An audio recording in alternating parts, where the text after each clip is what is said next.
Hello friends, आज हम अपनी एक नई जर्नी स्टार्ट कर रहे हैं इकोनॉमिक्स के साथ। अक्सर लोग ये सब सोचते होंगे, आप लोगों में से बहुत सारे हैं जो ये सोचते होंगे कि इकोनॉमिक्स का मतलब सिर्फ पैसा या मार्केट है। बट ये हमारी रोज़मर्रा की ज़िंदगी से जुड़ी हुई कहानी है। सोचो, सुबह एक किसान उठ के अपने खेतों में हल चला रहा है, एक दूध वाला गाय भैंसों का दूध निकाल कर मार्केट में ले जाकर उसे बेच रहा है, छोटे दुकान वाले अपनी दुकान खोल रहे हैं। इन सभी जगह पर इकोनॉमिक्स का रोल होता है। पालमपुर एक छोटा सा गांव है जहां खेती सबसे बड़ी एक्टिविटी है। खेत खलियान, गाय भैंस, मेहनत करते किसान इस गांव का एक मेजर पार्ट है।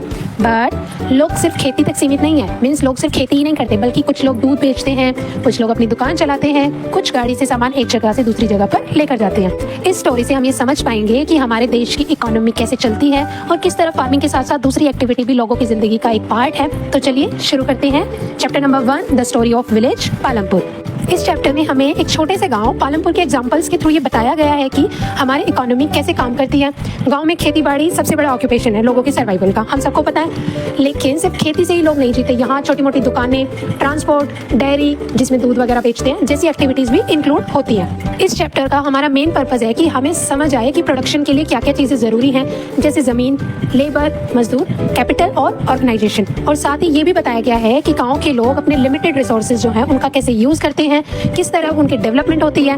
सिंपल वर्ड्स में अगर मैं आपको बताऊं तो पालमपुर कोई एक रियल गांव नहीं है जो एग्जिस्ट करता है। ये एक इमेजिनरी गांव है, एक मॉडल जिसमें हमें रियल लाइफ के एग्जांपल्स के थ्रू इकोनॉमिक के क्या क्या कंसेप्ट्स हैं उसको समझाया गया। तो चलिए शुरू करते हैं। आज का हमारा फर्स्ट टॉपिक है ऑर्गेनाइजेशन ऑफ प्रोडक्शन।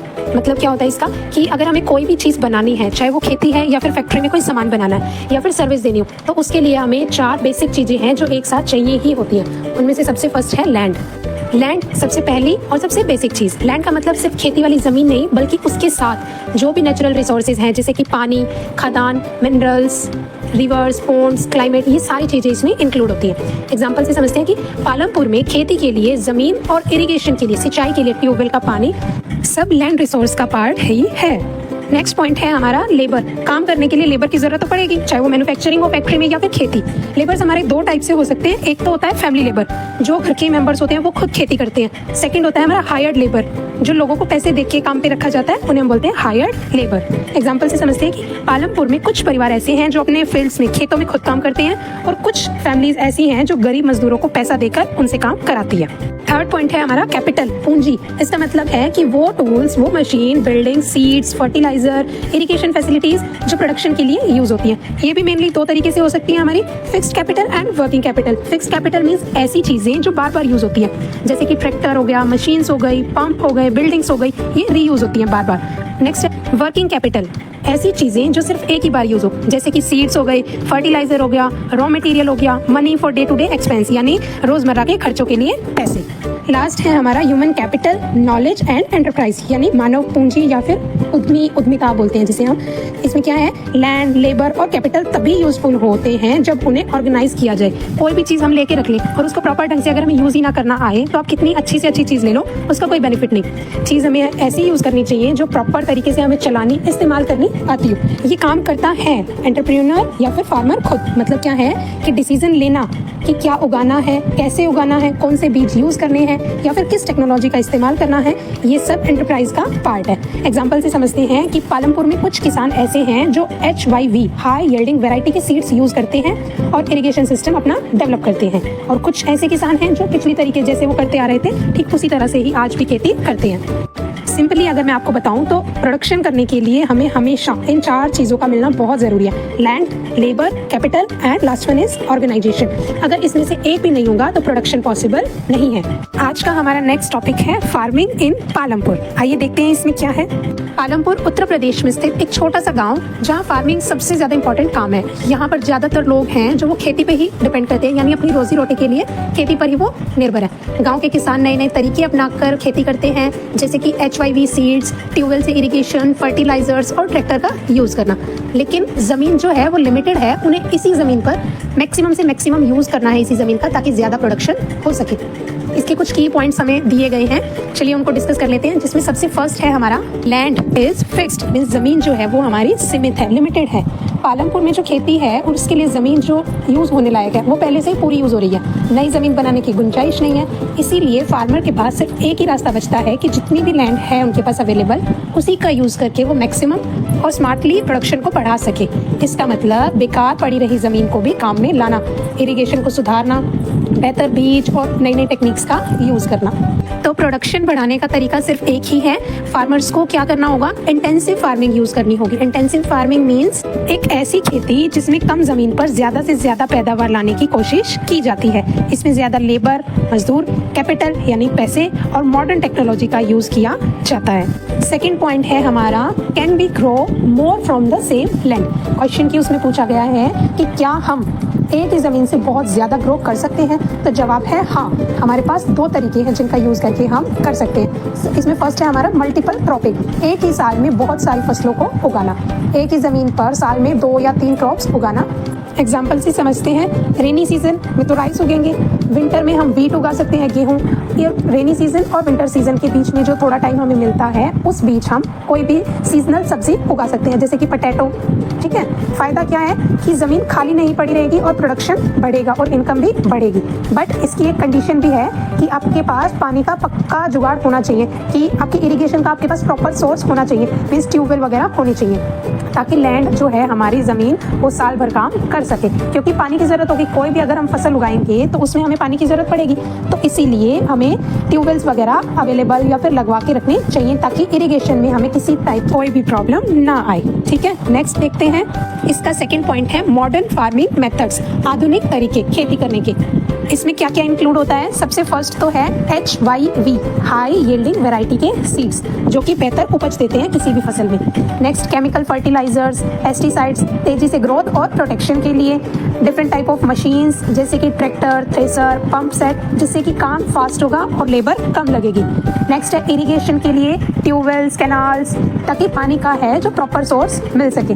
इसका रिजल्ट क्या होगा कि आउटपुट हमारी बहुत ज़्यादा हो जाएगी। साइड में ये भी है कि इन मेथड्स को चलाने के लिए ज़्यादा कैपिटल, ज़्यादा पैसे की ज़रूरत होती है। जो भी बड़े किसान हैं वो तो इन टेक्निक्स को, इन सीड्स, फर्टिलाइजर्स को इजीली अफोर्ड कर लेते हैं, बट जो छोटे किसान हैं उन्हें उधार लेना पड़ता है। थर्ड पॉइंट है हमारा, will the land sustain, sustainability का सवाल। ज़्यादा जो केमिकल फर्टिलाइजर्स, पेस्टिसाइड्स का लगातार ओवर यूज से होता है, ये सॉयल फर्टिलिटी धीरे धीरे कम हो जाती है, मिट्टी थक जाती है। एक्सेस इरिगेशन से वाटर लॉगिंग या फिर जो ग्राउंड वाटर है उसका लेवल नीचे गिरना शुरू हो जाता है। इसका सोल्यूशन क्या है? सेफ फार्मिंग हैबिट्स हैं जो उनको अपनाना चाहिए। ऑर्गेनिक कंपोस्ट का यूज़ करना चाहिए। क्रॉप रोटेशन, हर साल एक ही क्रॉप को रिपीट नहीं करना चाहिए। फर्टिलाइजर्स का सही मात्रा में और पानी का समझदारी से इस्तेमाल करना चाहिए। इसका मोटिव क्या है? आज भी अच्छी उपज मिले और फ्यूचर में भी ज़मीन हेल्दी बनी रहे। इसके लिए हमें ये सारे पर्सपेक्टिव जो हैं ये अपनाने चाहिए। ठीक है, नेक्स्ट है हमारा, हाउ इज लैंड डिस्ट्रीब्यूटेड, ज़मीन का बंटवारा वो कैसे होता है? पालमपुर विलेज में जो ज़मीन है वो इक्वली डिवाइड नहीं हुई मिलती। लार्ज फार्मर है वो 2 हेक्टेयर से ज़्यादा मीन्स ज़्यादा लैंड यूज़ करते हैं, ज़्यादा प्रोडक्शन करते हैं, और जो स्मॉल और मीडियम फार्मर्स हैं वो छोटी होल्डिंग्स और लिमिटेड आउटपुट ही कर पाते हैं, क्योंकि उनके पास ज़मीन भी लिमिटेड है और लिमिटेड ज़मीन पे लिमिटेड ही खेती होगी और आउटपुट भी लिमिटेड ही होगी। कुछ लैंडलेस बिना ज़मीन वाली फैमिलीज भी हैं जिनकी अपनी ज़मीन नहीं है, जो कि टोटल तरीके से अपने परिवार की ज़रूरतों को पूरा करने के लिए सिर्फ मजदूरी पर ही डिपेंड है, कि जो बड़े और अमीर फार्मर्स हैं वो उन्हें मजदूरी पर रखकर काम दे और उसके बदले उन्हें पैसे दे, वो सिर्फ उन पे डिपेंड है। इम्पैक्ट क्या है इसका कि छोटे किसानों के लिए ये सरप्लस जो है वो बनना मुश्किल है, इनकम कम है, बड़े किसान मार्केट में बेचकर प्रॉफिट ज़्यादा कमा रहे हैं। आ गया समझ? आगे देखो हमारा नेक्स्ट क्या है, विल प्रोवाइड द लेबर। इसमें क्या बताया गया है आइए देखते हैं। एज वी नो, हम सबको पता है कि फार्मिंग में सबसे इंपॉर्टेंट चीज़ होती है लेबर। लेबर मीन्स मजदूर, श्रमिक, कि अब खेतों में काम कौन करेगा। पालमपुर जैसे गांव में 2 तरीके के लेबर होते हैं। First one is family labour, second is hired labour. Family labour देखिए पहले क्या होता है, इसमें जो छोटे और मध्यम वर्गीय परिवार मीन्स मीडियम फैमिली के जो किसान होते हैं वो अपने ही परिवार के लोगों को खेतों में काम पर लगा देते हैं। मीन्स उनकी फैमिली के लोग ही, मैंस, वुमेन्स, इवन चिल्ड्रंस वगैरह, ये सब मिलकर अपने खेतों में काम करते हैं। इसीलिए उनको अलग से किसी को मजदूरी भी नहीं देनी पड़ती। इस घर के लोग ही खेती करते हैं बिना कोई एक्स्ट्रा खर्चा किए। सेकंड है हमारा हायर्ड लेबर। जो बड़े किसान होते हैं उनके पास ज़्यादा ज़मीन होती है, तो इसीलिए उन्हें एक्स्ट्रा लेबर की भी नीड होती है। बड़े जो किसान हैं वो लैंडलेस फैमिलीज जिनकी खुद की कोई ज़मीन नहीं है, या फिर छोटे किसान, उनको दिन की मजदूरी पर मतलब दिहाड़ी पर रखकर उनसे काम कराते हैं। दिहाड़ी पे रखकर काम कराना मीन्स आप उनसे दिन भर काम कराओगे, उस काम के बदले आप उनको पैसे दोगे, और मजदूरी के बदले उन्हें कभी पैसे कभी कभी अनाज देकर भी पेमेंट की जाती है। तो सिंपली मैं आपको बताऊं तो छोटे किसान हैं वो अपने घर का लेबर यूज़ करते हैं, मीन्स घर के फैमिली मेम्बर्स ही मिलकर एज ए लेबर काम करते हैं, और जो बड़े किसान होते हैं वो लैंडलेस लोगों को मजदूरी पर रखते हैं। तो अब हमारा नेक्स्ट टॉपिक है कैपिटल नीडेड इन फार्मिंग। पैसे की क्या ज़रूरत है फार्मिंग में। तो जब भी फार्मिंग की बात आती है तो सिर्फ ज़मीन और पानी से काम नहीं चलता। फार्मिंग के लिए एक चीज़ और जो कि बहुत ज़रूरी है, विच इज़ कैपिटल, पूंजी, पैसा, ये या फिर रिसोर्सेज जो खेती के लिए हमें ज़रूरी हैं, जिनकी बहुत ज़्यादा ज़रूरत है हमें खेती करने के लिए, वो सब। अब कैपिटल हमारी दो तरह की हो सकती है। First one is fixed capital, second is working capital.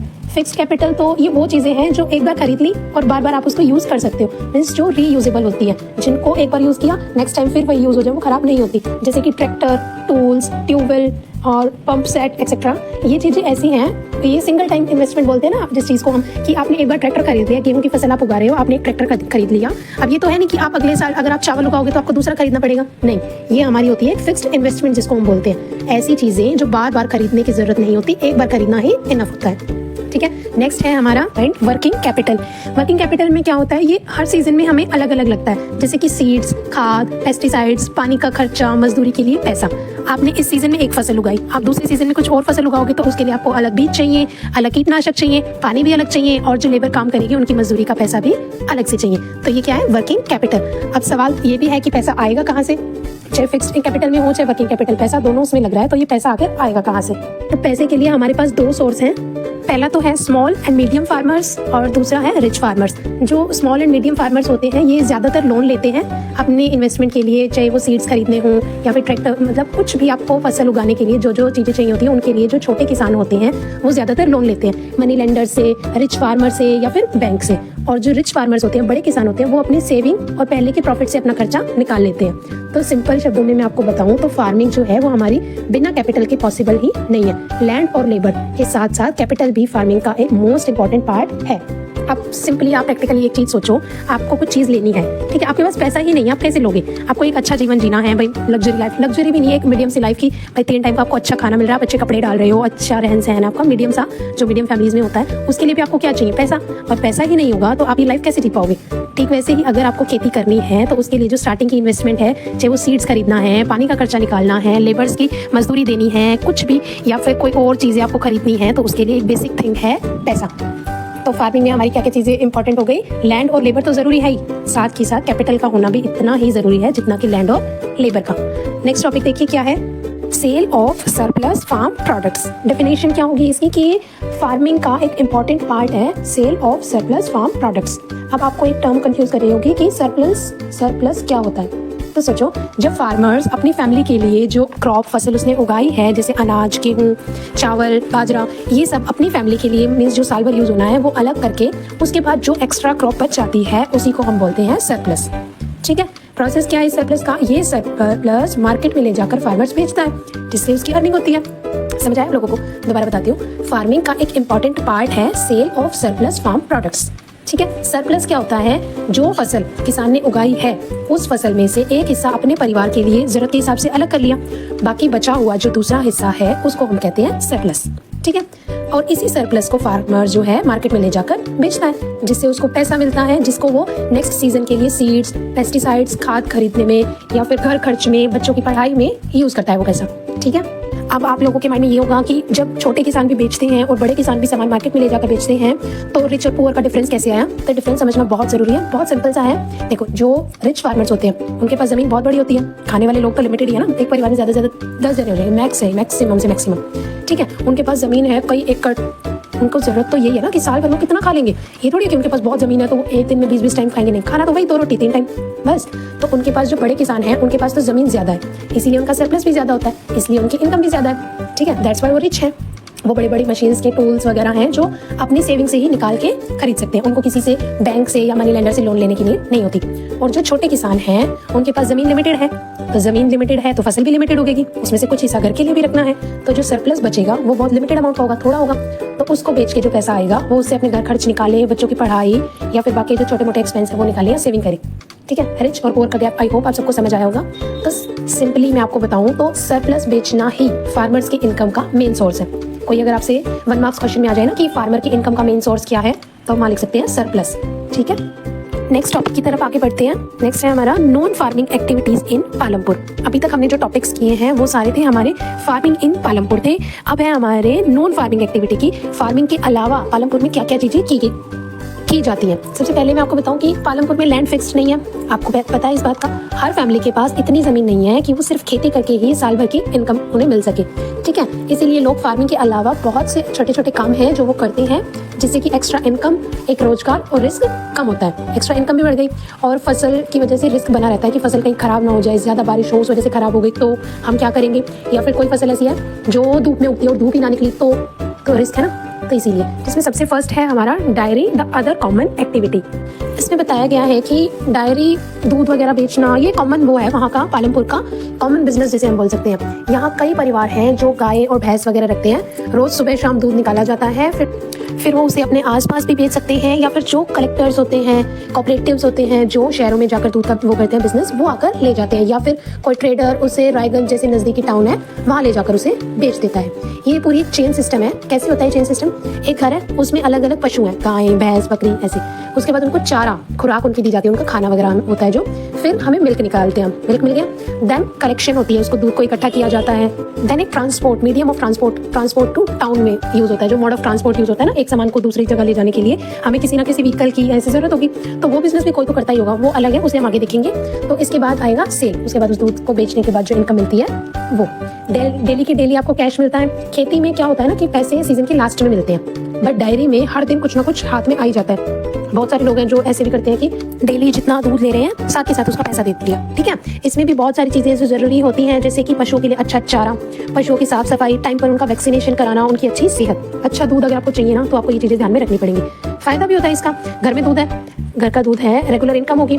गोबर से आप कंपोस्ट या मैन्योर जिसे हम बोलते हैं, जो हम खाद के रूप में यूज करते हैं फसलों में, वो हम बना सकते हैं। बट इसकी लिमिटेशन है एक कि पशुओं की जो देखभाल है ना, ये टाइम कंज्यूमिंग होती है। ये नहीं है कि आपको सिर्फ दूध निकालना है, उनको नहलाना धुलाना, खाना टाइम पे देना, उनकी पूरी साफ सफाई रखना, और बीमारी हो जाए उनको कोई तो वो भी एक रिस्क ही है।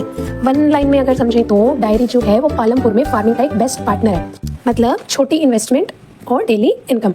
नेक्स्ट है हमारा example of small scale manufacturing in Palampur. Means एक अनदर एक्टिविटी, जैसे छोटी उत्पादन यूनिट्स, ये घर में ही सिचुएटेड छोटी वर्कशॉप में चलती हैं, ज़्यादा मशीन्स की या फिर एक फैक्ट्री सेटअप की हमें नीड नहीं होती।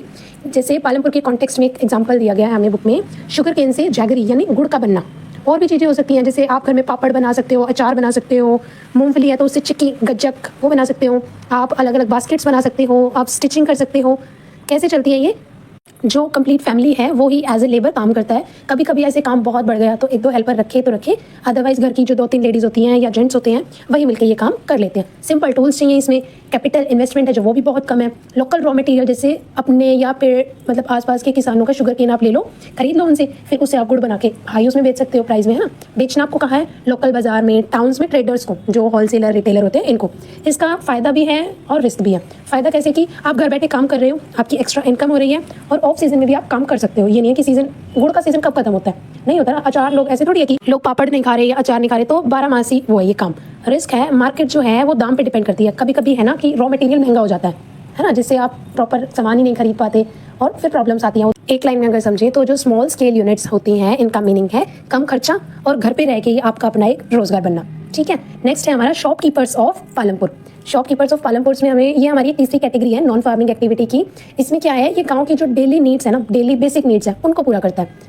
इसमें किस किस टाइप की दुकान हो सकती है? इसमें हमारे जनरल स्टोर्स होते हैं ना, जहाँ पे आपको बेसिक सामान मिलता हो, चाय, चीनी, चावल, टूथपेस्ट, तेल, मतलब डेली घर में यूज़ होने वाले डेली बेसिस पे जो चीज़ें हमारी यूज़ होती हैं वो सारा सामान, ग्रोसरी का सामान हम जिसको बोलते हैं।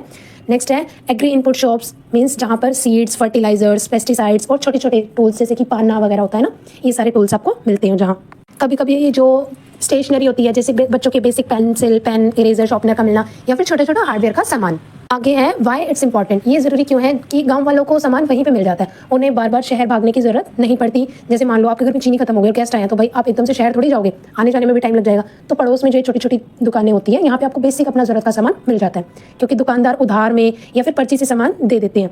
रोज़ कैश देने की भी हमें वहाँ नीड नहीं होती। ठीक है, एक लाइन में अगर मैं आपको बताऊँ तो जो शॉपकीपर्स होते हैं, जो ये गाँव के लोगों की लाइफ लाइन, सब कुछ यही मिलेगा। Okay, next and the last topic of the chapter, transport a fast developing sector. इसमें हमें क्या बताया गया, आइए देखते हैं। पालमपुर एरिया में जो सबसे ज़्यादा तेज़ी से बढ़ता हुआ सेक्टर है, दैट इज़ ट्रांसपोर्ट। पालमपुर है जो वहाँ लोग तांगा और रिक्शा, मोटरसाइकिल, जीप्स, ट्रैक्टर का यूज़ करते हैं। क्या होता है ट्रांसपोर्ट से, मीन्स इसका बेनिफिट क्या है, गुड्स की मूवमेंट। कोई सामान हमें लाना है या भिजवाना है तो उसकी ईजिली वो हो जाती है, सामान खराब होने से पहले अगले पर्सन को मिल जाता है। ठीक है, पैसेंजर सर्विस, लोगों को बाजार जाना है, शहर जाना है, स्कूल जाना है, ऑफिस तक जाना है या हॉस्पिटल जाना है, तो उसमें यूज़ हो सकता है। होते हैं ना ऑटो, गाँव में ऑटो चलते हैं, जैसे कि 10 रुपये या 20 रुपये सवारी के हिसाब से कि आपको वहाँ तक छोड़ देंगे, तो वो पैसेंजर सर्विस में आता है। नेक्स्ट है हमारा जॉब क्रिएट। इसमें भी अलग अलग मतलब ये लगा लो आप, जॉब्स की अपॉर्चुनिटी खुली ना, क्योंकि आप किसी को ड्राइवर भी रख सकते हो, हेल्पर्स भी, मैकेनिक भी, या फिर कोई पंचर रिपेयर करने वाला भी फिर खोल सकता है, फ्यूल सप्लाई के लिए। ये पूरा इकोसिस्टम है, मतलब सब एक दूसरे से कनेक्टेड है। ये तो है नहीं पूरे गांव में किसी के पास एक साइकिल तक नहीं है और आपने वो खोल लिया जहाँ पंचर वंचर लगवा सकते हो या फिर आपको गाड़ियों के टायर्स मिल जाए, तो इसका कोई बेनिफिट थोड़ी है, मतलब ही नहीं है। पूरे गांव में जब किसी मतलब थोड़े बहुत लोगों के पास ही सही अगर मोड ऑफ ट्रांसपोर्ट होगा तो बेनिफिट है, उससे हमारी अलग अलग पर्सन के लिए अपॉर्चुनिटी भी खुली। भाई मुझे पंचर लगाना आता है, मैं पंचर की दुकान खोल लेता हूँ, तो ये वाली चीज़। ठीक है, इसी के साथ हमारा chapter story of village Palampur यहीं खत्म होता है। आई होप आप सबको समझ आया होगा। पीपल एज रिसोर्सेज इजी तरीके से समझेंगे, स्टेप बाय स्टेप कवर करेंगे सारे टॉपिक्स को। इसमें हम देखने क्या वाले हैं कि लोगों की एजुकेशन, उनकी हेल्थ, उनकी अलग अलग स्किल्स कैसे हमारे देश की इकोनॉमी को स्ट्रांग बनाती है।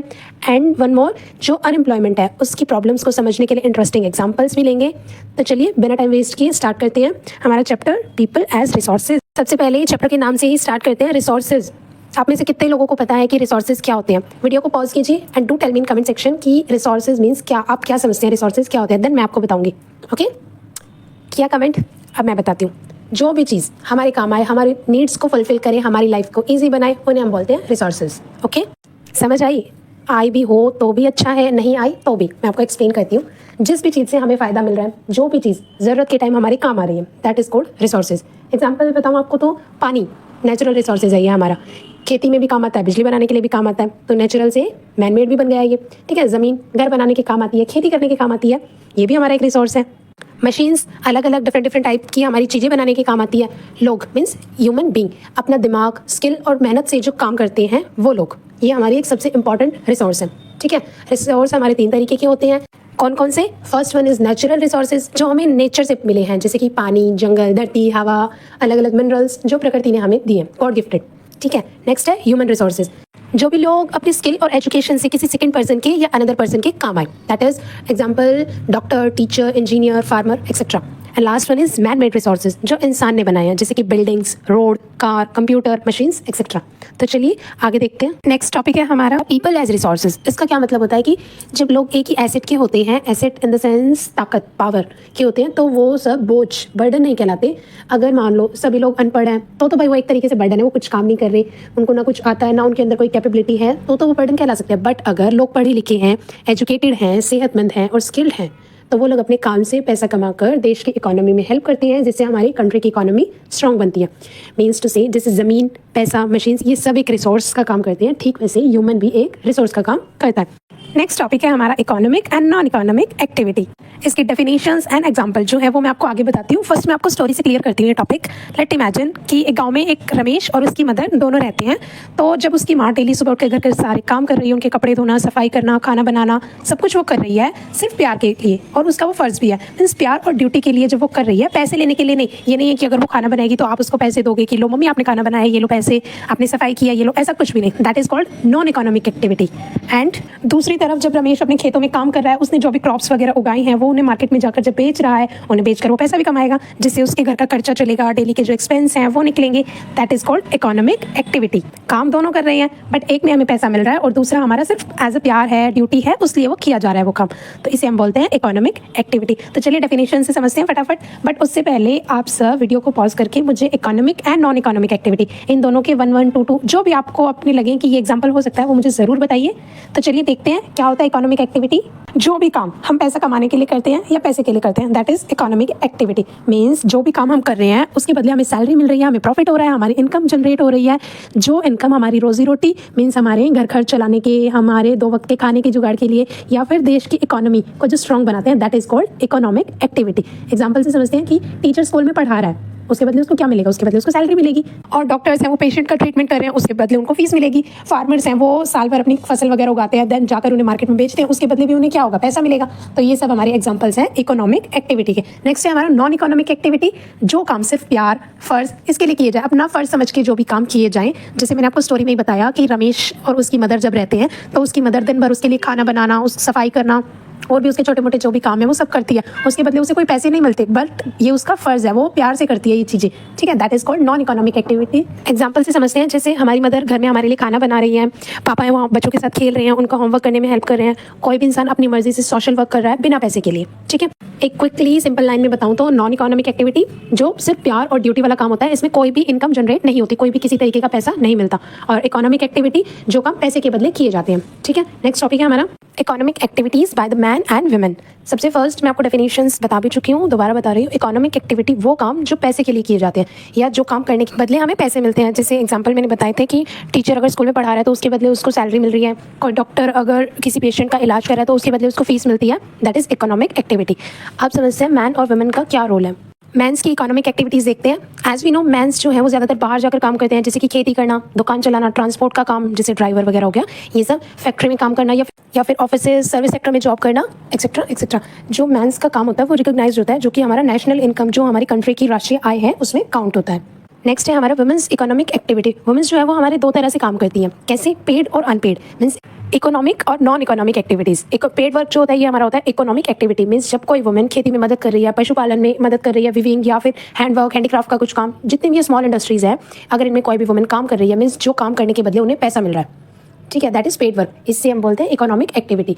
नेक्स्ट है unpaid work, non economic activity. जैसे जब कोई वुमेन घर का काम करती है, जैसे क्लीनिंग हो गया, बच्चों को पढ़ाना, सबका ख्याल रखना, ये बहुत इंपॉर्टेंट है ये काम, बट इसके बदले वुमेन को कोई भी पैसा नहीं मिलता, ठीक है। इसीलिए ये नेशनल इनकम में भी काउंट नहीं होता, that is non economic activity, it is unpaid work. आगे क्या बताया गया है इसमें, मैंस का जो काम होता है वो मोस्टली पैसे से रिलेटेड होता है। मीन्स ये रिकॉग्नाइज्ड वर्क होता है जो हमारा कंट्री की नेशनल इनकम में भी काउंट होता है। और जो वुमेन का काम होता है ये दोनों तरह का होता है, पेड और अनपेड।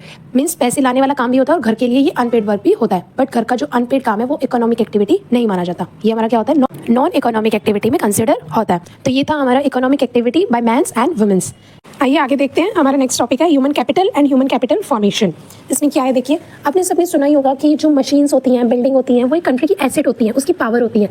बट एक कंट्री की सबसे बड़ी एसेट क्या होती है? उसके लोग, उसके सिटीजन्स जो वहाँ पर रहते हैं, जिसे हम क्या बोलते हैं? Human capital. मीन्स जब भी किसी इंसान के पास एजुकेशन होती है, उनकी पर्सनल स्किल्स होती हैं और वो हेल्दी होते हैं, तो उनकी जो वैल्यू है वो ऑटोमेटिक इंक्रीज हो जाती है। इसी वैल्यू को हम बोलते हैं ह्यूमन कैपिटल। बात आती है ह्यूमन कैपिटल फॉर्मेशन की। फॉर्मेशन का मतलब उसके नाम से ही समझ आ रहा है, फॉर्मेट करना, किसी चीज़ को बनाना या फिर डेवलप करना। मतलब जब हम लोगों की एजुकेशन में इन्वेस्ट करते हैं, उनकी ट्रेनिंग कराते हैं किसी फील्ड में, हॉस्पिटल्स वगैरह बनाते हैं, न्यूट्रिशन देते हैं, तब हम लोगों को एक प्रोडक्टिव रिसोर्स बनाते हैं। इसी प्रोसेस को हम कहते हैं ह्यूमन कैपिटल फॉर्मेशन। मतलब क्या है, जैसे एक मशीन को ऑयलिंग करके, रिपेयर करके उसको स्ट्रॉन्ग बनाते हैं, ठीक वैसे ही जब हम एक नॉर्मल पर्सन को एजुकेट करेंगे, उसको अलग अलग स्किल सिखाएंगे, तो वो और ज़्यादा प्रोडक्टिविटी से काम करेगा, ज़्यादा हार्ड वर्क करेगा और इकोनॉमी को भी ग्रो करेगा। सिंपल वर्ड्स में देखो, ह्यूमन कैपिटल का क्या मतलब होता है? लोगों की नॉलेज, उनकी स्किल, उनकी सेहत, ये 3 चीज़ें मिलकर एक इंसान को वैल्यूएबल बनाती हैं, जिसको हम बोलते हैं human capital. Human capital formation means जब हम किसी पर्सन को एजुकेट करते हैं, एजुकेशन देते हैं, ट्रेनिंग कराते हैं अलग अलग फील्ड्स में, हेल्थ फैसिलिटीज़ प्रोवाइड करते हैं, तो लोग और भी ज़्यादा प्रोडक्टिव बन जाते हैं। मीन्स वो ज़्यादा काम कर सकते हैं और देश की प्रोग्रेस में भी हेल्प कर सकते हैं। 1 मार्क्स में अगर आ जाए तो बस इतना याद रखना, human capital means educated, skilled and healthy persons, और ह्यूमन कैपिटल फॉर्मेशन मीन्स लोगों को एजुकेट करना, उनको ट्रेन करना और हेल्दी बनाने का प्रोसेस को हम बोलते हैं ह्यूमन कैपिटल फॉर्मेशन। आया समझ? आगे देखो next topic, quality of population. सबसे पहले समझो इस बात को कि सिर्फ पॉपुलेशन का ज़्यादा होना ही देश के लिए फ़ायदेमंद नहीं होता। अगर पॉपुलेशन के पास एजुकेशन है, अच्छी हेल्थ है, अलग अलग स्किल्स हैं, तभी वो देश आगे बढ़ सकता है। इसी को हम बोलते हैं क्वालिटी ऑफ पॉपुलेशन। मीनिंग क्या दिया हुआ है इसका कि जो क्वालिटी ऑफ पॉपुलेशन है, इसका क्या मतलब होता है? लोगों का एजुकेशन लेवल, उनका हेल्थ कंडीशन और उनकी अलग अलग स्किल्स, कि वो किस फील्ड में ज़्यादा अच्छे हैं, किस फील्ड में उनको कितनी नॉलेज है, ये सब। अगर लोग एजुकेटेड हैं, हेल्दी हैं, तो वो प्रोडक्टिव काम करेंगे और देश की प्रोग्रेस में भी हेल्प करेंगे। और यही दूसरी साइड की, अगर पीपल के पास एजुकेशन नहीं है, उनके पास कोई स्किल नहीं है, तो वो देश की इकोनॉमिक ग्रो करने में कोई भी हेल्प नहीं कर सकते। आगे देखिए एग्जाम्पल से समझते हैं। इमेजिन कंट्री ए के जो लोग हैं वो बहुत ज़्यादा एजुकेटेड हैं, हेल्दी हैं, स्किल्ड हैं, नई नई अपॉर्चुनिटीज़ जो है वो बनाते हैं, उनको क्रिएट करते हैं, प्रोडक्टिविटी बढ़ाते हैं और इकोनॉमी स्ट्रॉन्ग करने में भी हेल्प करते हैं। और दूसरी साइड कंट्री बी के जो लोग हैं वो लिटरेचर हैं, अनपढ़, अनहेल्दी हैं और अनस्किल्ड भी हैं कि उन्हें नॉलेज नहीं है किसी भी चीज़ की। ऐसे लोग क्या हैं, प्रोडक्टिव काम नहीं कर पाएंगे, दूसरों पर डिपेंड भी रहेंगे क्योंकि उन्हें किसी काम को करने की कि कोई काम कैसे करना है इसकी नॉलेज नहीं है, जिससे क्या होगा, हमारी जो कंट्री की इकोनॉमी है वो वीक हो जाएगी। एट द एंड ये याद रखना कि it is not the size of population but the quality of population that determines the progress of a nation. क्या मतलब कि पॉपुलेशन का ज़्यादा होना इंपॉर्टेंट नहीं है, बल्कि उनका एजुकेटेड, उनका हेल्दी और उनका स्किल्ड होना ज़रूरी है। एक कंट्री में 1000 लोग हैं, दूसरी में 700 हैं, क्या पता वो 700 ज़्यादा प्रोडक्टिविटी कर रहे हो और वो 1000 कुछ ना कर रहे हो। तो हमारे लिए ज़रूरी क्या है कि हमारे जो सिटीजन्स हैं, हमारी पॉपुलेशन है वो कम हो ज़्यादा हो, ये मैटर नहीं करता, बल्कि मैटर ये करता है कि जितनी भी है उनको अच्छी नॉलेज हो, उनकी हेल्थ अच्छी हो और उनके पास स्किल्ड हो। नेक्स्ट टॉपिक है factor of quality of population. Quality of population को क्या क्या चीज़ें अफेक्ट करती हैं, इन सब के बारे में देखेंगे, जिसमें सबसे फर्स्ट है हमारा इंपॉर्टेंस ऑफ एजुकेशन।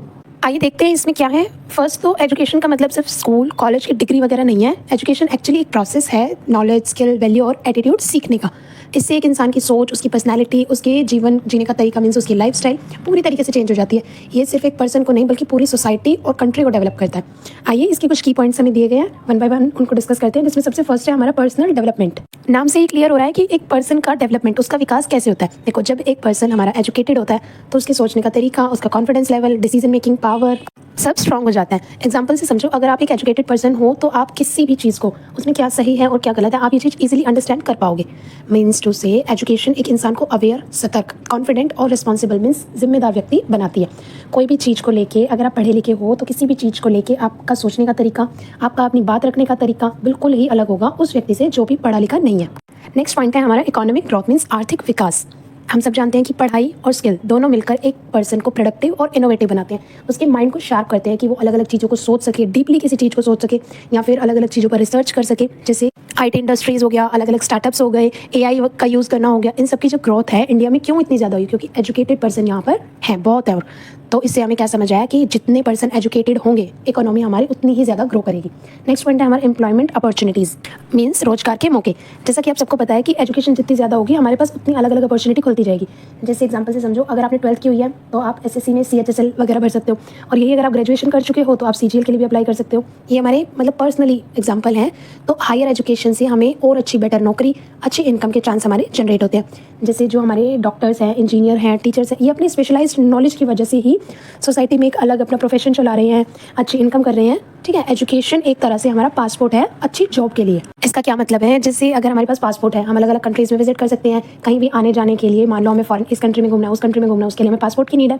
ठीक इसी तरह अगर हमें एक लग्जरी लाइफ, एक मतलब इज्जत की ज़िंदगी चाहिए ताकि हम चीज़ों को अंडरस्टैंड कर सकें, सब हमारी रिस्पेक्ट करें, तो उसके लिए एजुकेशन हमारा मस्ट है, चाहिए ही चाहिए। नेक्स्ट है हमारा सोशल डेवलपमेंट मीन्स सामाजिक विकास। कैसे अपना सोशली हमारे समाज का विकास होता है, उसकी डेवलपमेंट, उसकी ग्रोथ होती है।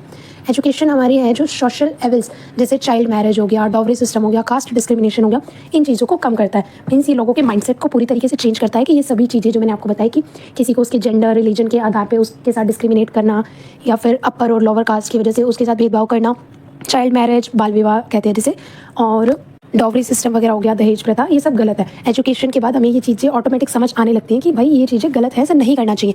ये पीपल के माइंडसेट को पूरी तरीके से चेंज करता है। ये जेंडर इक्वलिटी और अवेयरनेस को प्रमोट करता है। मतलब क्या है इसका, कि जो एजुकेशन है इस वजह से हमारा जो सोसाइटी है ये प्रोग्रेसिव और फेयर बनती है। नेक्स्ट पॉइंट है हमारा स्ट्रॉन्ग डेमोक्रेसी, मजबूत लोकतंत्र, लोकतंत्र का मजबूत होना। डेमोक्रेसी तभी मजबूत होती है कि जब वहाँ के सभी लोग एजुकेटेड हों, सभी अपने राइट्स और ड्यूटीज़ को समझें कि क्या हमें करना चाहिए, क्या नहीं करना चाहिए।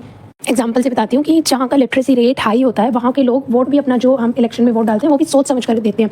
ये नहीं है कि किसी ने 5 लाख रुपए दे दिया कि हाँ भाई आप इसको वोट देना, ऐसा नहीं है। वो सारी चीज़ों को अंडरस्टूड करते हैं पहले कि क्या किसकी पॉलिसीज़ हैं, क्या काम इसने किया है, क्या नहीं। ये सब देखकर अपना वोट भी सोच समझ कर एक सही कैंडिडेट को देते हैं। एजुकेशन है जो इससे लोग अवेयर होते हैं और वोटर और रिस्पॉन्सिबल बनते हैं। ठीक है, एक हमारी इसमें टर्म आई है लिटरेसी। तो एक क्वेश्चन बताओ मुझे आप सब, इंडिया में कौन सी ऐसी जगह है जहाँ की लिटरेसी रेट सबसे ज़्यादा हाई है।